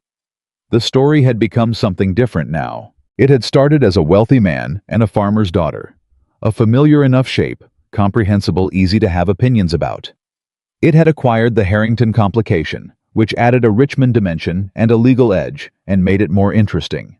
And now it had a forged document, a dying man, and a solicitor whose name appeared on both the threat and the fraud, and the county was working through the implications of this with the focused attention of a community that had been given a genuinely complicated situation to assess. Not everyone landed in the right place. Some people, the ones who had already made up their minds about Elizabeth, about Nathaniel, about what kind of woman positioned herself near a wealthy man, adapted their existing conclusion to fit the new information, deciding that the lien challenge was itself a strategy, a move in a game Elizabeth had been playing from the beginning. Mrs. Harley managed to suggest at 2 separate social engagements that it was remarkable how events seemed to consistently arrange themselves in Miss Carter's favor. Elizabeth heard about this and did nothing with it, which was its own kind of response. But other people, and there were more of them than Elizabeth had expected, because she had been careful not to count on the good judgment of crowds, were arriving at a different conclusion. Jim Pierce, who had received unsolicited agricultural advice from her at the library, and whose yields had improved as a result, said plainly at the feed store that he'd known Elizabeth Carter for years, and that any document claiming her father owed money to a Richmond partnership was something he'd want to see documented more carefully before he believed it. Garrett Hayes, whose cooperative Elizabeth had joined, and whose professional opinion of her had been established in a single meeting, told 3 people directly that Silas Morrow's name was not one he associated with legitimate business practices. The county was taking its time. It was going to decide.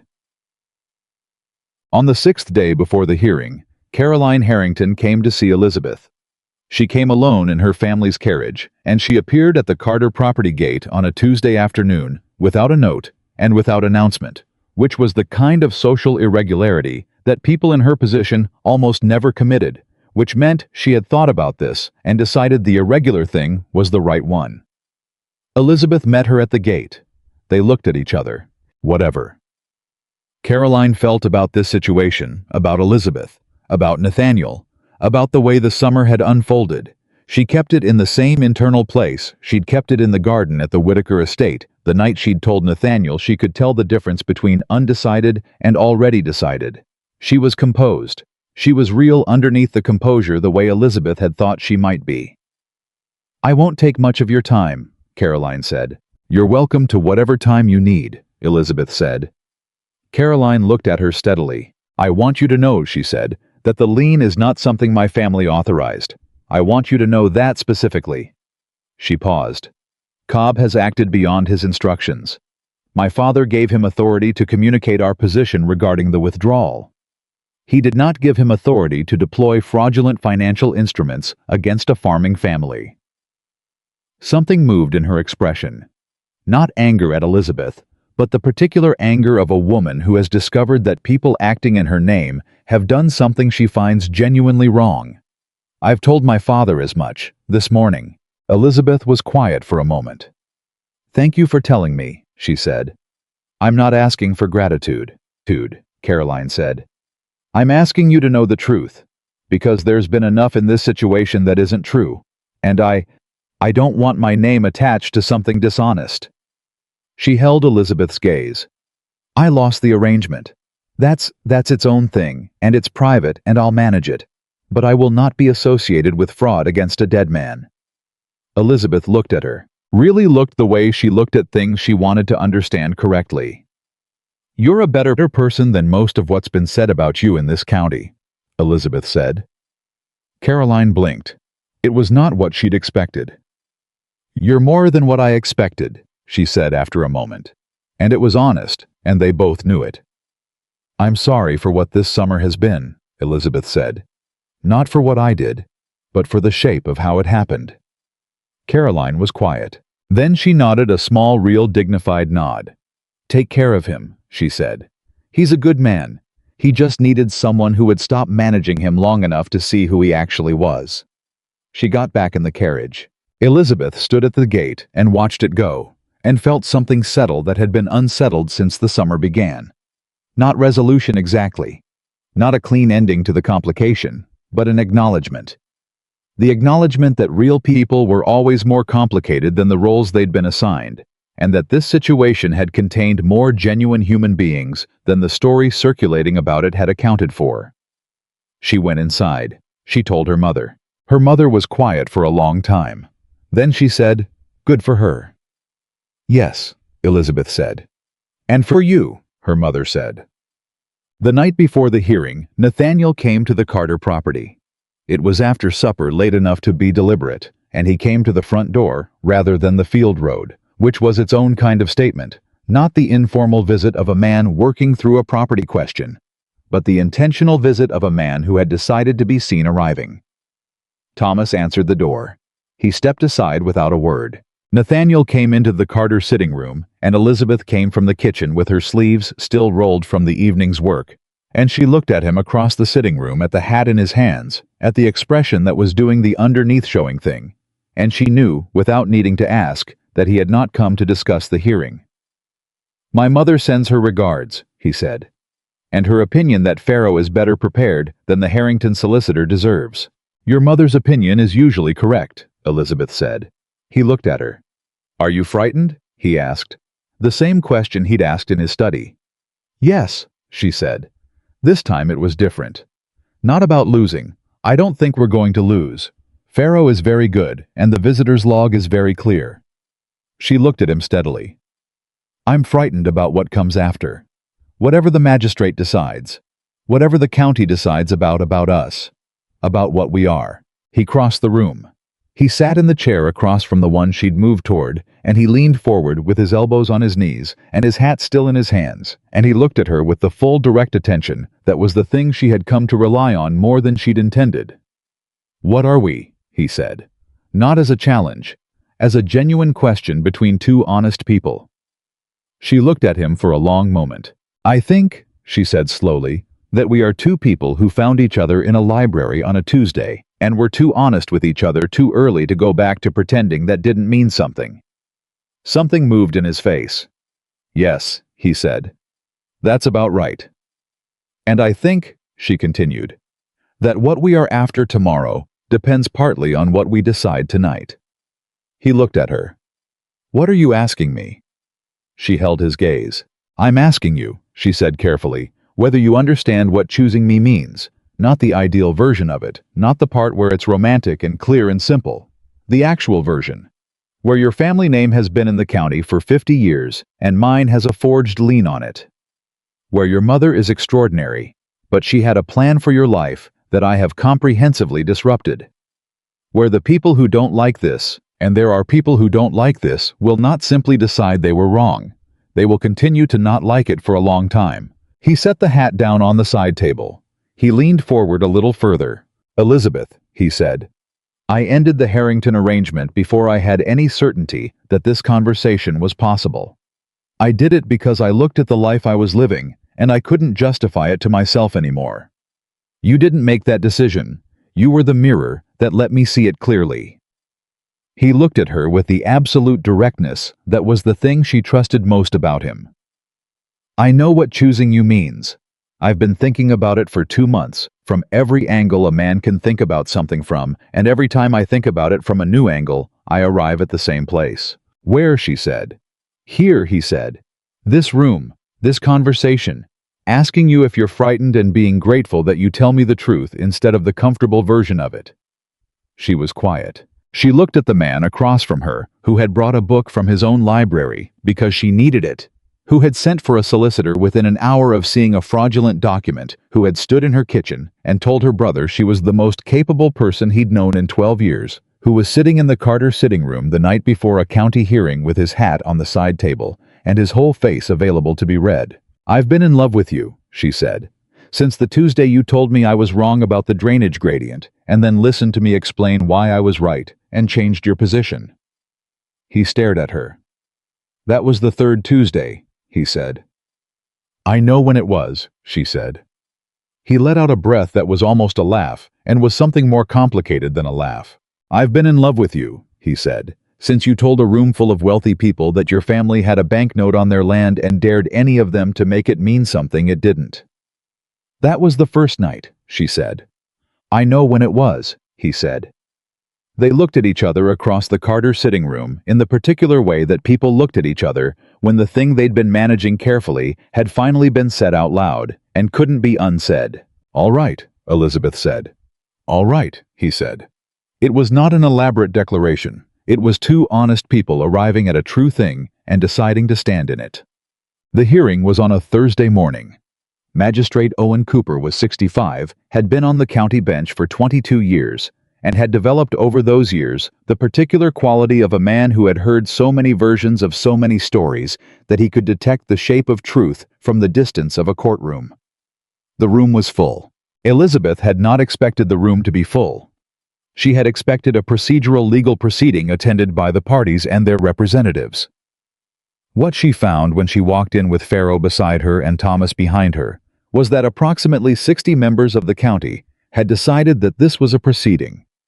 They needed to witness personally and had arranged themselves in the available seating with the settled attention of people who had cleared their morning for exactly this purpose. Nathaniel was already there seated near Farrow's table.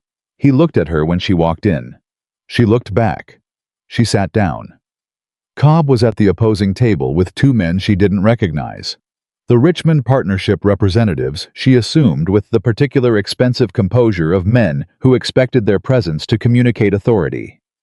Cobb himself looked like a man who had been slightly more confident when he'd filed the lien than he was now that the visitor's log existed. He should have been less confident. Farrow opened with the document comparison, the authenticated Franklin Carter signatures from the county property registration, the deed and the banknote set alongside the lien signature, and the analysis of the specific inconsistency in the letter C formation that was present in every authenticated sample and absent from the lien. The magistrate put on his glasses and looked at the documents for a long time. Cobb's counter-argument was that the signature variation was within normal range for a sick man having a difficult day. Farrow produced the visitor's log. He read October the 19th aloud. "My hand was very poor today." He was patient. The room went very quiet. "The log documents a visit from Harlan Morrow," Farrow said, "on the same date the lien purports to have been signed. It documents that Franklin Carter's physical capacity was significantly compromised. It documents that the visitor was, quote, patient. A patience that allowed him to wait while an ill man struggled with a pen, and which produced a signature on a document that Franklin Carter could not in that condition have fully understood." Cobb stood up. "The log is a private family document with no legal authentication." "The log is in Franklin Carter's handwriting," Farrow said, "which can be authenticated by the same document analysis we've applied to the lien signature. And the log is corroborated by the testimony of Miss Elizabeth Carter, who was present on the property during both of Harlan Morrow's visits." The magistrate looked at Elizabeth. "Miss Carter," he said, "you were present for the October visits." She stood.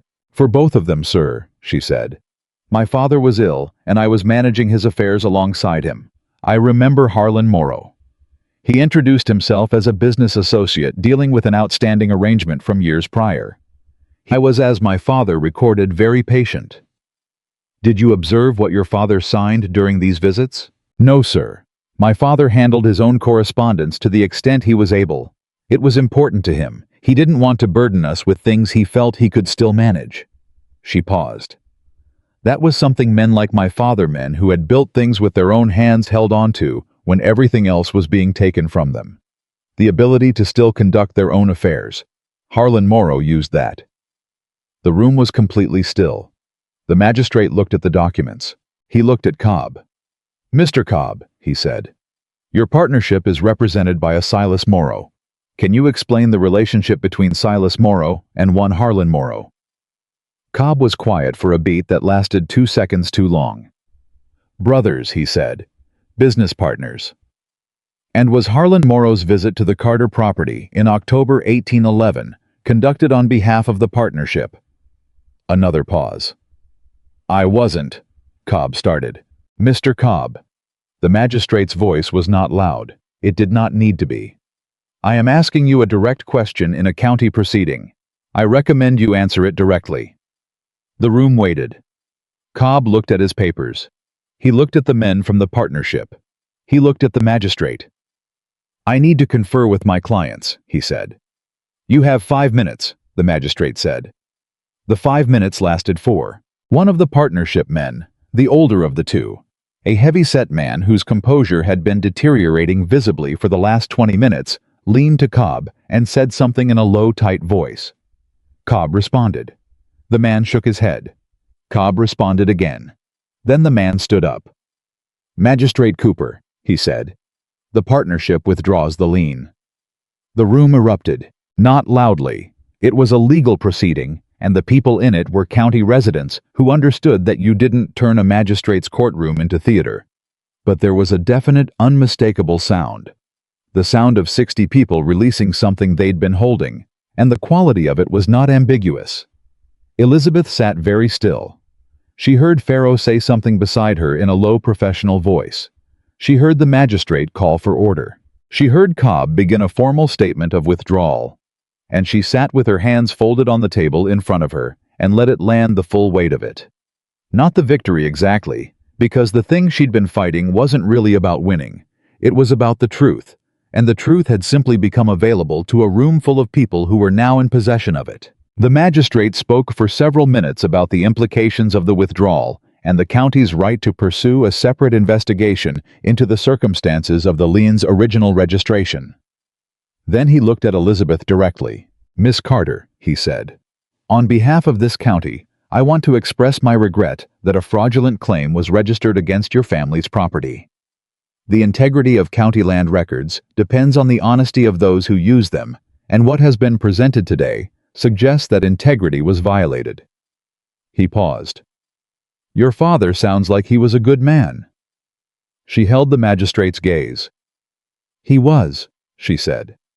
"He deserved better than what was done to him." Cooper nodded. "Yes," he said. "He did." He closed the proceeding. The room began to move.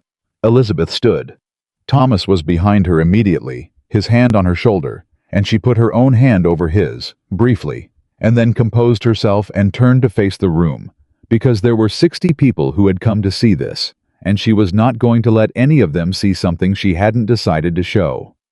What they saw was a woman standing straight. What they saw was a woman who had fought a fraudulent claim with a visitor's log and a handwriting analysis and a clear accounting of what had been done to her family, and who was standing in the aftermath without triumph or collapse, simply present, simply herself. Mrs. Harley near the door looked at her.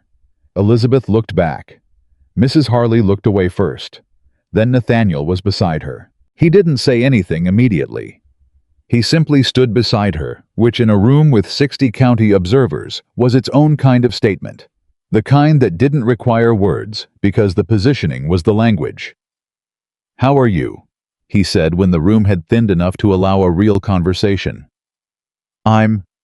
She stopped, took stock. "I'm all right," she said. "I'm genuinely all right." "Pharaoh says the county will likely pursue Cobb separately," he said. "Good," she said. "And the partnership is finished in this county," he said. "Garrett Hayes has already told 3 people he'll not work with Morrow interests. That kind of thing moves fast." "Good," she said again. He looked at her. "You were extraordinary in there," he said. She looked at him steadily. "My father was extraordinary," she said. "I was just telling his story correctly." Something moved in Nathaniel's face. He looked at her for a long, quiet moment. Then he offered his arm. Not secretly. Not with the careful, managed distance they'd been maintaining for weeks. He offered it openly in a room with however many people remained in the full light of a county Thursday morning, without any apparent concern about who was watching or what conclusions they would draw. She looked at the offered arm. She looked at him. She took it. They walked out of the magistrate's courtroom together, and the county saw it, and that was the day the story changed. Not because the gossip stopped, but because the truth had been demonstrated somewhere. It couldn't be dismissed, and the truth had a way of reshaping the stories that surrounded it. Thomas came out behind them. He looked at his sister on Nathaniel's arm. He looked up at the sky for a moment, then back at them. "Well," he said for the second time that summer. "Don't," Elizabeth said. "I was going to say Papa would have liked him," Thomas said. "That's all." Elizabeth looked at her brother. She felt something catch briefly in her throat. Not grief exactly. Not at this moment, but the particular feeling that arrived when something was right, and the person you most wanted to tell it to was not there to tell. "Yes," she said quietly. "He would have." She kept her hand on Nathaniel's arm. They walked down the courthouse steps into the summer morning. The county watched. And this time, what the county saw was not a woman who had maneuvered herself into a position she didn't deserve, not a wealthy man who had been misled by a calculating stranger. What the county saw was two people who had found each other in a library on a Tuesday and had been honest with each other at every step that followed, and who were walking down courthouse steps in broad daylight because they had decided separately and together that honesty was worth standing in publicly. That was what they saw, and it was enough. It was for the first time since the summer began, genuinely enough. The county did not change overnight. That was the thing. Nobody told you about truth, that it didn't arrive like a verdict and then simply take hold. It moved the way. All real things moved slowly, unevenly, meeting resistance in some places and finding open ground in others, and requiring patience from the people who carried it. Elizabeth understood this. She had never expected a clean ending. What she had not expected was Adelaide Whitaker, 3 days after the courthouse. Adelaide came to the Carter property for the second time. She came in the morning the same way she had the first time, but everything else about the visit was different. The first visit had been a woman drawing a line. This visit was a woman crossing one. She came with a basket, a literal physical basket covered with cloth, which she carried to the Carter door, and which Margaret Carter accepted with the particular expression of a woman who was recalibrating everything she had assumed about a situation. Adelaide looked at Elizabeth, who had come to the door behind her mother. "The magistrate made the right decision," Adelaide said. "Yes," Elizabeth said. "Farrow tells me the county will pursue a separate proceeding against Cobb." Adelaide's voice was controlled, but not cold. It was the voice of a woman who had processed something and arrived at a position. "Good. Fraud against a dying man should not resolve itself quietly." "I agree," Elizabeth said. Adelaide looked at her for a moment, with the assessing gaze that Elizabeth had learned over the course of the summer to read more accurately. It was not hostile. It had never been hostile precisely. It was the gaze of a woman who loved her son and was trying to understand the shape of what his life was becoming. "My son is going to ask you something," Adelaide said. "Soon. I don't know exactly when he's been thinking about the timing the way he thinks about everything, which is to say very carefully and slightly too long." Something moved at the corner of her mouth. "I wanted to come here before he did. To tell you something directly woman to woman before any of that happens." Elizabeth waited. "I was wrong about you," Adelaide said. Flat, undecorated. The statement of a woman who did not apologize with elaborate ceremony, but who was serious about the substance of it. "Not about my concern for my son. I was right to be concerned. I will always be concerned. That is the nature of what I am. But about you specifically. Your character. What you would do with something difficult." She paused. "You went into that courtroom with a visitor's log and the truth, and you stood there and told it cleanly, and you walked out on your own 2 feet. That is not nothing." Elizabeth held her gaze. "Thank you," she said. "That means more than you know." I suspect it means exactly as much as I intend it to, Adelaide said, which was such a precisely Adelaide response that Elizabeth almost smiled. Come in, Elizabeth said. My mother makes coffee that will change your opinion of the entire concept. Adelaide looked at her, then she came in. Margaret Carter looked at her daughter over Adelaide Whitaker's head as she stepped through the Carter door, and her expression said, "Well then. Apparently, this is happening." Elizabeth's expression said back, "Apparently so."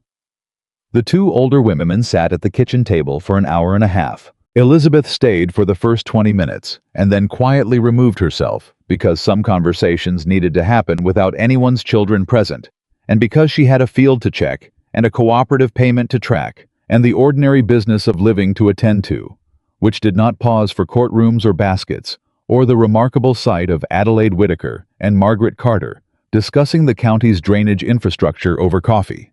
She went to the Southfield fence. She stood there for a while. She thought about her father's handwriting in a visitor's log. She thought about a banknote marked paid. She thought about Garrett Hayes saying "you're in" across a desk. She thought about 60 people in a magistrate's room and a magistrate saying "your father sounds like he was a good man." She thought he was. He is. What he built is still here. She put both hands on the top rail of the fence. She looked at the south field. The tobacco was coming in better than last year. The cooperative agreement meant the price per pound would be better too. The farm was going to be all right. Not comfortable. They were a farming family, and comfort was a seasonal concept at best, but all right. Standing. Intact. Franklin Carter's farm was standing. She had kept it standing. She allowed herself for exactly the length of time she was standing at that fence to feel the full weight of that. Not triumph. She was too tired for triumph, and too honest to mistake relief for victory. Just the solid, true feeling of having done what she set out to do.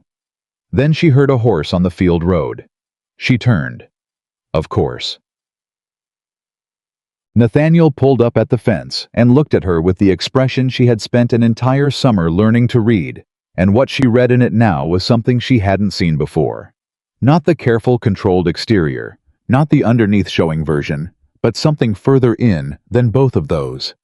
Something that was simply him, unmanaged and present, and looking at her like she was the thing he'd been trying to locate for a long time and had finally stopped moving away from. He dismounted. He looped the reins. He took off his hat. "My mother came here," he said. "This morning," she confirmed. "She brought a basket." Something moved across his face. "Of course she did." He looked at her. "What did she say?" "That you were going to ask me something, and that you were taking too long thinking about the timing." He stared at her. Then he laughed, a short, genuine sound that was surprise and affection and exasperation in roughly equal measure. "She told you that," he said. "She did." He shook his head slowly. He looked at the fence post. He looked at his hat. He looked at the south field. Then he looked at her. "All right," he said. "She's not wrong about the timing. I have been thinking about it." He paused. "I've been thinking about a great many things. Whether this is too soon. Whether after everything that's happened, you'd want time. Whether asking now, 3 days after a courthouse proceeding, looks like I'm taking advantage of a moment." "Does it feel like you're taking advantage of a moment?" she said. "No," he said. "It feels like I've been waiting since the third Tuesday to stop pretending I wasn't going to ask you." She looked at him. "Then stop pretending," she said. He held her gaze. "Elizabeth Ann Carter," he said. "I am 38 years old, and I have spent most of those years becoming things other people needed me to be, and I had gotten so accustomed to that shape that I stopped being able to see around it. And then you walked into a room and laughed at something real, and 6 Tuesdays happened, and a fraudulent lien, and a courthouse, and my mother bringing a basket to your kitchen table, and somewhere in the middle of all of that." He stopped. He took a breath. "I found out what I actually am when nobody is deciding it for me. And what I am is a man who is very much in love with you, and who would like very much to spend the rest of his life disagreeing with you about agricultural matters, and bringing you books from his library, and watching you walk into rooms and own them without knowing you're doing it." He looked at her steadily, without any pretense, without the careful management, just the truth. "Will you marry me?" The south field stretched out behind her. The horse stood at the fence post. The summer sky above Virginia was the same deep blue it had been all season, unhurried and indifferent, and somehow in this moment, exactly right. Elizabeth Carter looked at Nathaniel Whitaker. She looked at him the way she looked at everything that mattered directly, completely, without the protective furniture that most people kept between themselves and the important things. "Yes," she said. Not elaborately, not with decoration, just yes. He let out a breath that he had apparently been holding since the third Tuesday. She almost smiled. "I should tell you," she said, "that I am going to continue managing this farm. That is not going to change." "I know," he said, "and I have opinions about the Whitaker Estate's East Field rotation schedule that I have been keeping to myself out of courtesy and will no longer be keeping to myself." "I assumed as much," he said. "And your mother and my mother have apparently decided to become friends, which I think we both need to accept is going to be an ongoing feature of our lives." He looked briefly toward the Carter house. "God help us both," he said with complete sincerity. She did smile then. He reached across the fence and took her hand.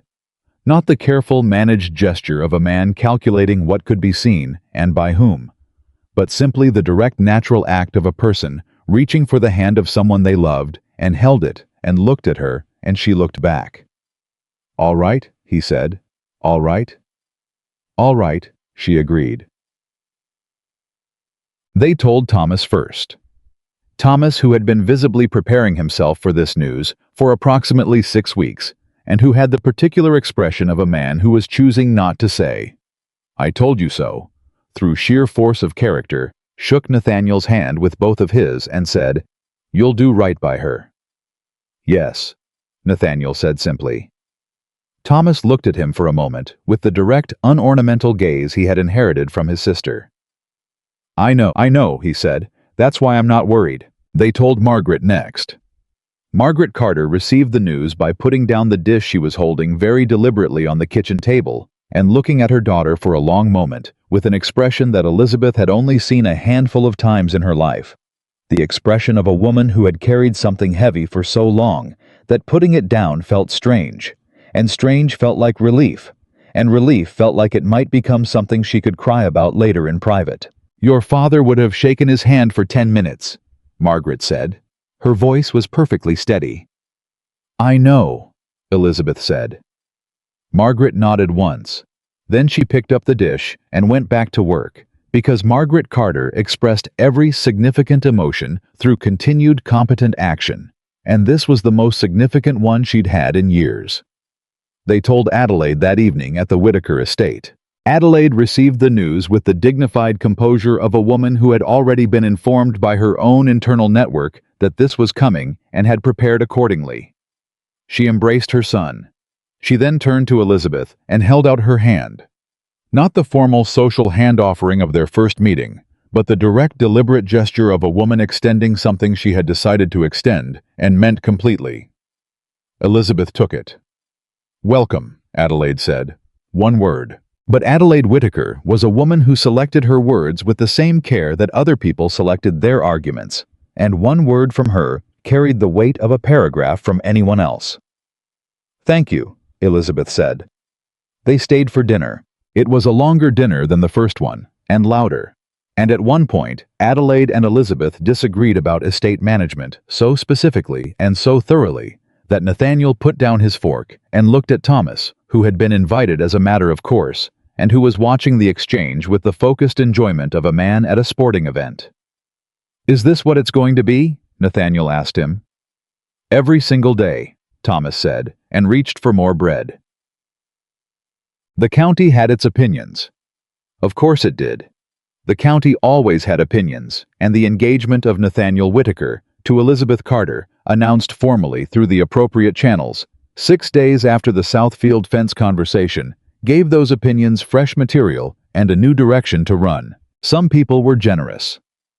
Jim Pierce said at the feed store that it made sense to him that Miss Carter was worth twice what most families in the county were willing to acknowledge, and that any man with eyes and sense could see it. Garrett Hayes. When he heard said that he had told his wife within the first meeting that Elizabeth Carter was not going to stay a cooperative participant for long, that a mind like that had a way of finding the life that fit it. Some people were not generous. Mrs. Harley had views. She expressed them carefully, having learned something from the courthouse about the cost of overreaching, but she expressed them.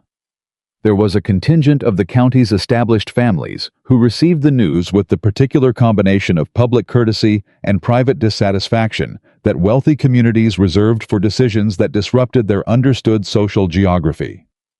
Elizabeth heard about all of it. She handled it the same way she had handled everything else. The summer had brought directly without pretense, and by continuing to behave exactly as herself. She did not become more reserved to appear less threatening. She did not become more elaborate to appear more suitable. She was not going to perform a version of herself that fit anyone else's expectations, because she had tried that precisely never and was not going to start. At the first social engagement after the announcement, a county assembly that in other circumstances she might have avoided, but which she attended because avoiding it would have communicated something she didn't feel she walked in with.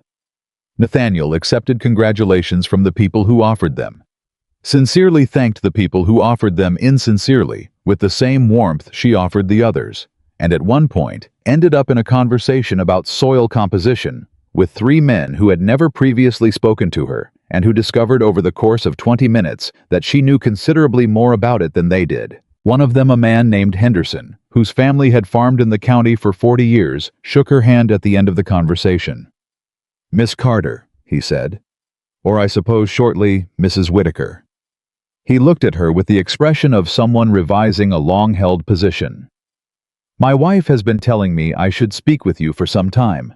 I should have listened sooner." "There's still time," she said pleasantly. He laughed, which she thought he probably hadn't expected to do. Nathaniel, who had observed this exchange from a careful distance, came to stand beside her afterward. "Henderson shook your hand," he said. "He did," she said. "He didn't shake my hand until our 3rd business meeting," he said. "He was correcting an oversight," she said.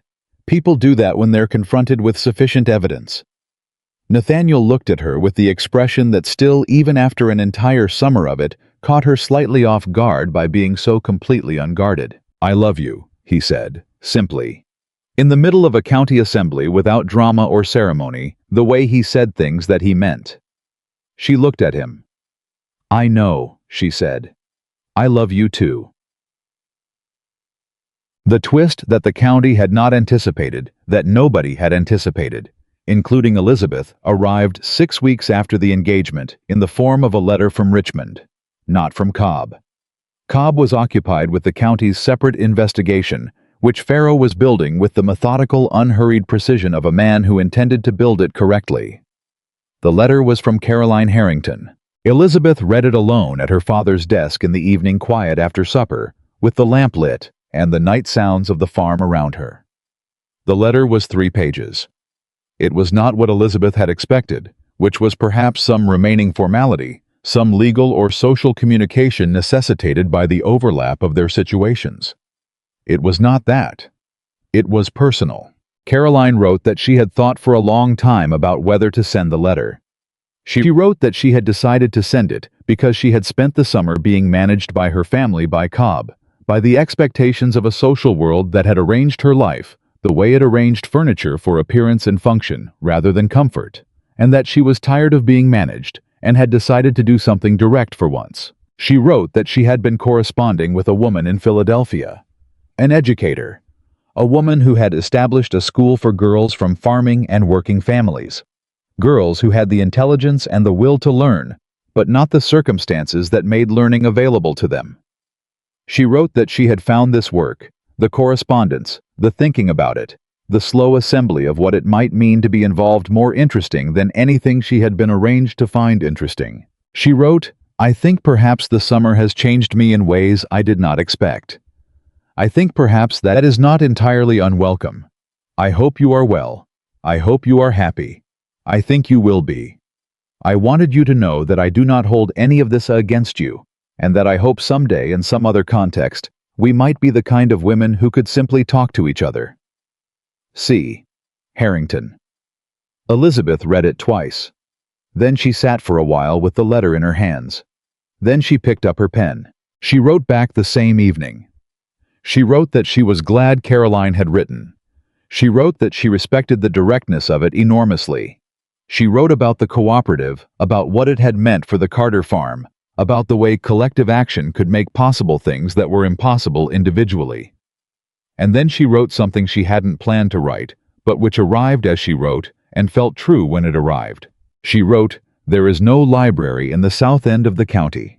There are 6 farming families within 8 miles of the Carter property, with children who walk 4 miles each way to the county school in town when the roads allow, which in spring and fall they often don't. I have been thinking about this for a long time. I have been thinking that a woman with knowledge and a woman with resources are each only half of what's needed. I wonder if you might want to discuss what the other half looks like." She sent the letter. She told Nathaniel about it over breakfast the next morning. He listened to the whole thing without interrupting, which was one of the things she valued most about him, the quality of his attention, the way he listened to something all the way through before he had an opinion about it. When she finished, he was quiet for a moment. "A school," he said. "A lending library to begin with," she said. "And a woman who comes twice a week to teach reading and arithmetic to children who can't get to the county school. It could be the Carter barn through winter. The cooperative has a storage building that sits empty in summer." "You've thought about this for a while," he said. "I've thought about it since the Tuesday I realized the Henderson survey was the only agricultural reference the county library had," she said. "If I needed information, I could only get from a book, and getting to the book was hard. What does that mean for children who don't have the advantage of a stubborn disposition and a nearby library?" He looked at her. "What do you need?" he said. "Shelving," she said. "Books, I have a list. The cooperative storage building for summer months, and possibly a conversation with Adelaide about whether she has contacts in Richmond who might donate volumes from estates that are being settled. Adelaide," he said, "will consider this the most interesting project she's been offered in a decade." "I'm counting on that," Elizabeth said. He looked at her for a long moment with the underneath one, the one that showed her what he actually was underneath the managed surface, and something in that look was both simple and enormous. "Your father built a farm," he said, "with his hands. You're going to build something bigger." She met his eyes. "We're going to build it," she said. "That's how it works now." The wedding was in September. It was not a large wedding. It was not the elaborate social event that a Whitaker marriage would typically have been. No Richmond guests in expensive carriages. No 3-day celebration. No performance of wealth and connection. It was a county wedding held at the Carter property, attended by the people whose presence meant something, rather than the people whose presence signaled status. Jim Pierce came, and Garrett Hayes and Edmund Farrow, and the cooperative families, and the county neighbors, who had watched the summer unfold, and arrived at their own conclusions, and Magistrate Cooper, who appeared without being expected, and shook Elizabeth's hand before she walked out and said simply, "Your father would be proud." Adelaide Whitaker, who had co-planned the event with Margaret Carter in a collaboration that had produced something neither woman would have designed alone, and that was better than what either of them would have designed individually, stood near the front in a dress that was elegant without being ostentatious, and watched her son with the expression of a woman who had spent 12 years managing his life and was now for the first time watching him live it. Thomas walked Elizabeth out. He walked her out with the careful, serious demeanor of a man who was holding himself together through sheer force of will. And when he put her hand into Nathaniel's, he looked at his sister's face for one moment, just one, and then looked at Nathaniel and nodded. Once the kind of nod that said everything a person needed to say when words were not the right instrument. Nathaniel nodded back. Elizabeth looked at Nathaniel across the short distance between them and felt for the first time in a summer that had asked everything of her. The particular freedom of a person who has arrived somewhere they had not known they were navigating toward, but which upon arrival felt completely and unmistakably right. The ceremony was simple. The words were the true ones. The library opened the following April. It was not the Carter barn. It was a room in the Whitaker estate's unused east wing. Adelaide's suggestion offered at the second meeting between her and Margaret Carter over coffee and accepted by Elizabeth on the condition that the room would be accessible to farming families specifically on their schedule without social requirements or barriers. Adelaide had agreed without hesitation. "That's the point of it, isn't it?" she said. "Yes," Elizabeth said. "That's exactly the point." Caroline Harrington came from Philadelphia for the opening. She arrived the day before unannounced, which was becoming her pattern.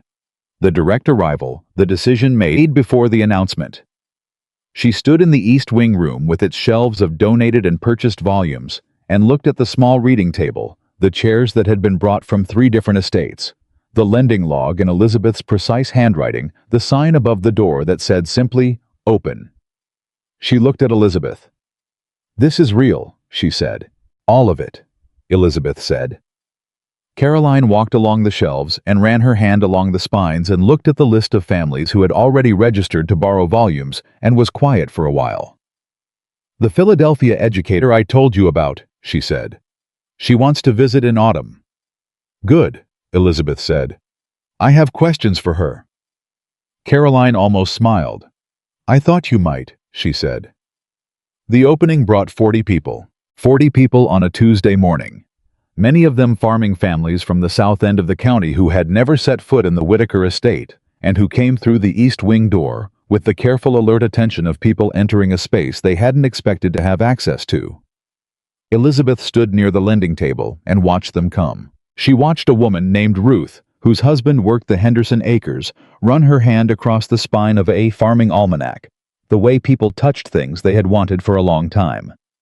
She watched a boy of about 10, the eldest Pierce son, find the section on mathematics and stand there with his finger on the page working through something in his head, and then look up with the expression of a person who has just understood a thing they had been trying to understand. She watched these things and felt something she could only describe as her father's voice, not literally, not the actual sound, but the particular quality of feeling that arrived when you knew you were doing something he would have recognized.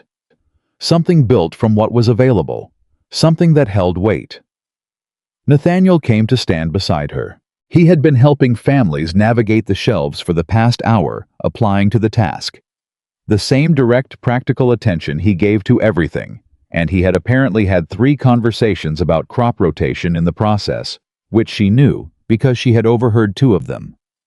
He stood beside her and looked at the room. "Ruth Henderson," he said quietly, cried when she found the midwifery reference. "I know," Elizabeth said. "I saw." She said she'd been asking the county library to order it for 3 years. "They ordered it for here in February," Elizabeth said. "Farrow found a copy in an estate settlement in Charlottesville." He was quiet for a moment. "Your mother," he said with a slight tilt of his head toward the corner where Margaret Carter was explaining the lending system to a family of 5, with the focused efficiency of a woman who had decided that community service was going to become her primary occupation now that the farm crisis was resolved. "She's been waiting her whole life for something to organize," Elizabeth said. "Adelaide," he said with a tilt toward the other corner where his mother was, in what appeared to be an intense discussion with Jim Pierce about something related to either soil drainage or estate succession, and which could from this distance be either. "They should form a county committee," Elizabeth said. "God help the county," he said. She turned her head slightly and looked at him, at the man standing beside her in the room that had started as a letter from Caroline Harrington and a question asked over breakfast and a list of books and the particular stubborn conviction that access to knowledge was not a luxury. And she thought about everything the summer had been. The fence line, the library, the Tuesday mornings, the banknote, the lien, the courthouse, the moment she had taken his offered arm in front of 60 county witnesses and let the story be what it was. All of it. "Are you happy?" he asked her. He asked it the way he asked things, directly, without ceremony, because they had established from the 3rd Tuesday that direct was the only language they trusted between them. She thought about her father's visitor's log. She thought about the Henderson survey. She thought about 40 people in a room on a Tuesday morning, finding things they had been looking for. She thought about a laugh in a crowded room and a man turning toward it without deciding to. Yes, she said. The same word she had said at the Southfield fence. The same single honest word. Yes. He looked at her. Good, he said. She looked back at the room. The boy with his finger on the mathematics page had moved to a second book and was cross-referencing something with the focused intensity of a person who has just discovered that the answers to questions he'd been carrying actually exist somewhere and are now accessible. Elizabeth Carter Whitaker watched him and felt the full settled weight of what had been built. Not the library alone. Not the farm still standing on the South Ridge. Not the cooperative running its third season. Not the East Wing room with its 40 visitors and its lending log and the midwifery reference that Ruth Henderson was already writing her name in. All of it together, built from a visitor's log and a Tuesday morning, and the particular kind of courage that didn't announce itself, that simply showed up at a fence line and stood straight and told the truth and kept doing that until the truth had somewhere to stand. That was what had been built here. That was what Franklin Carter's daughter had made from what he left her. And it was real, and it was standing, and it was not going anywhere.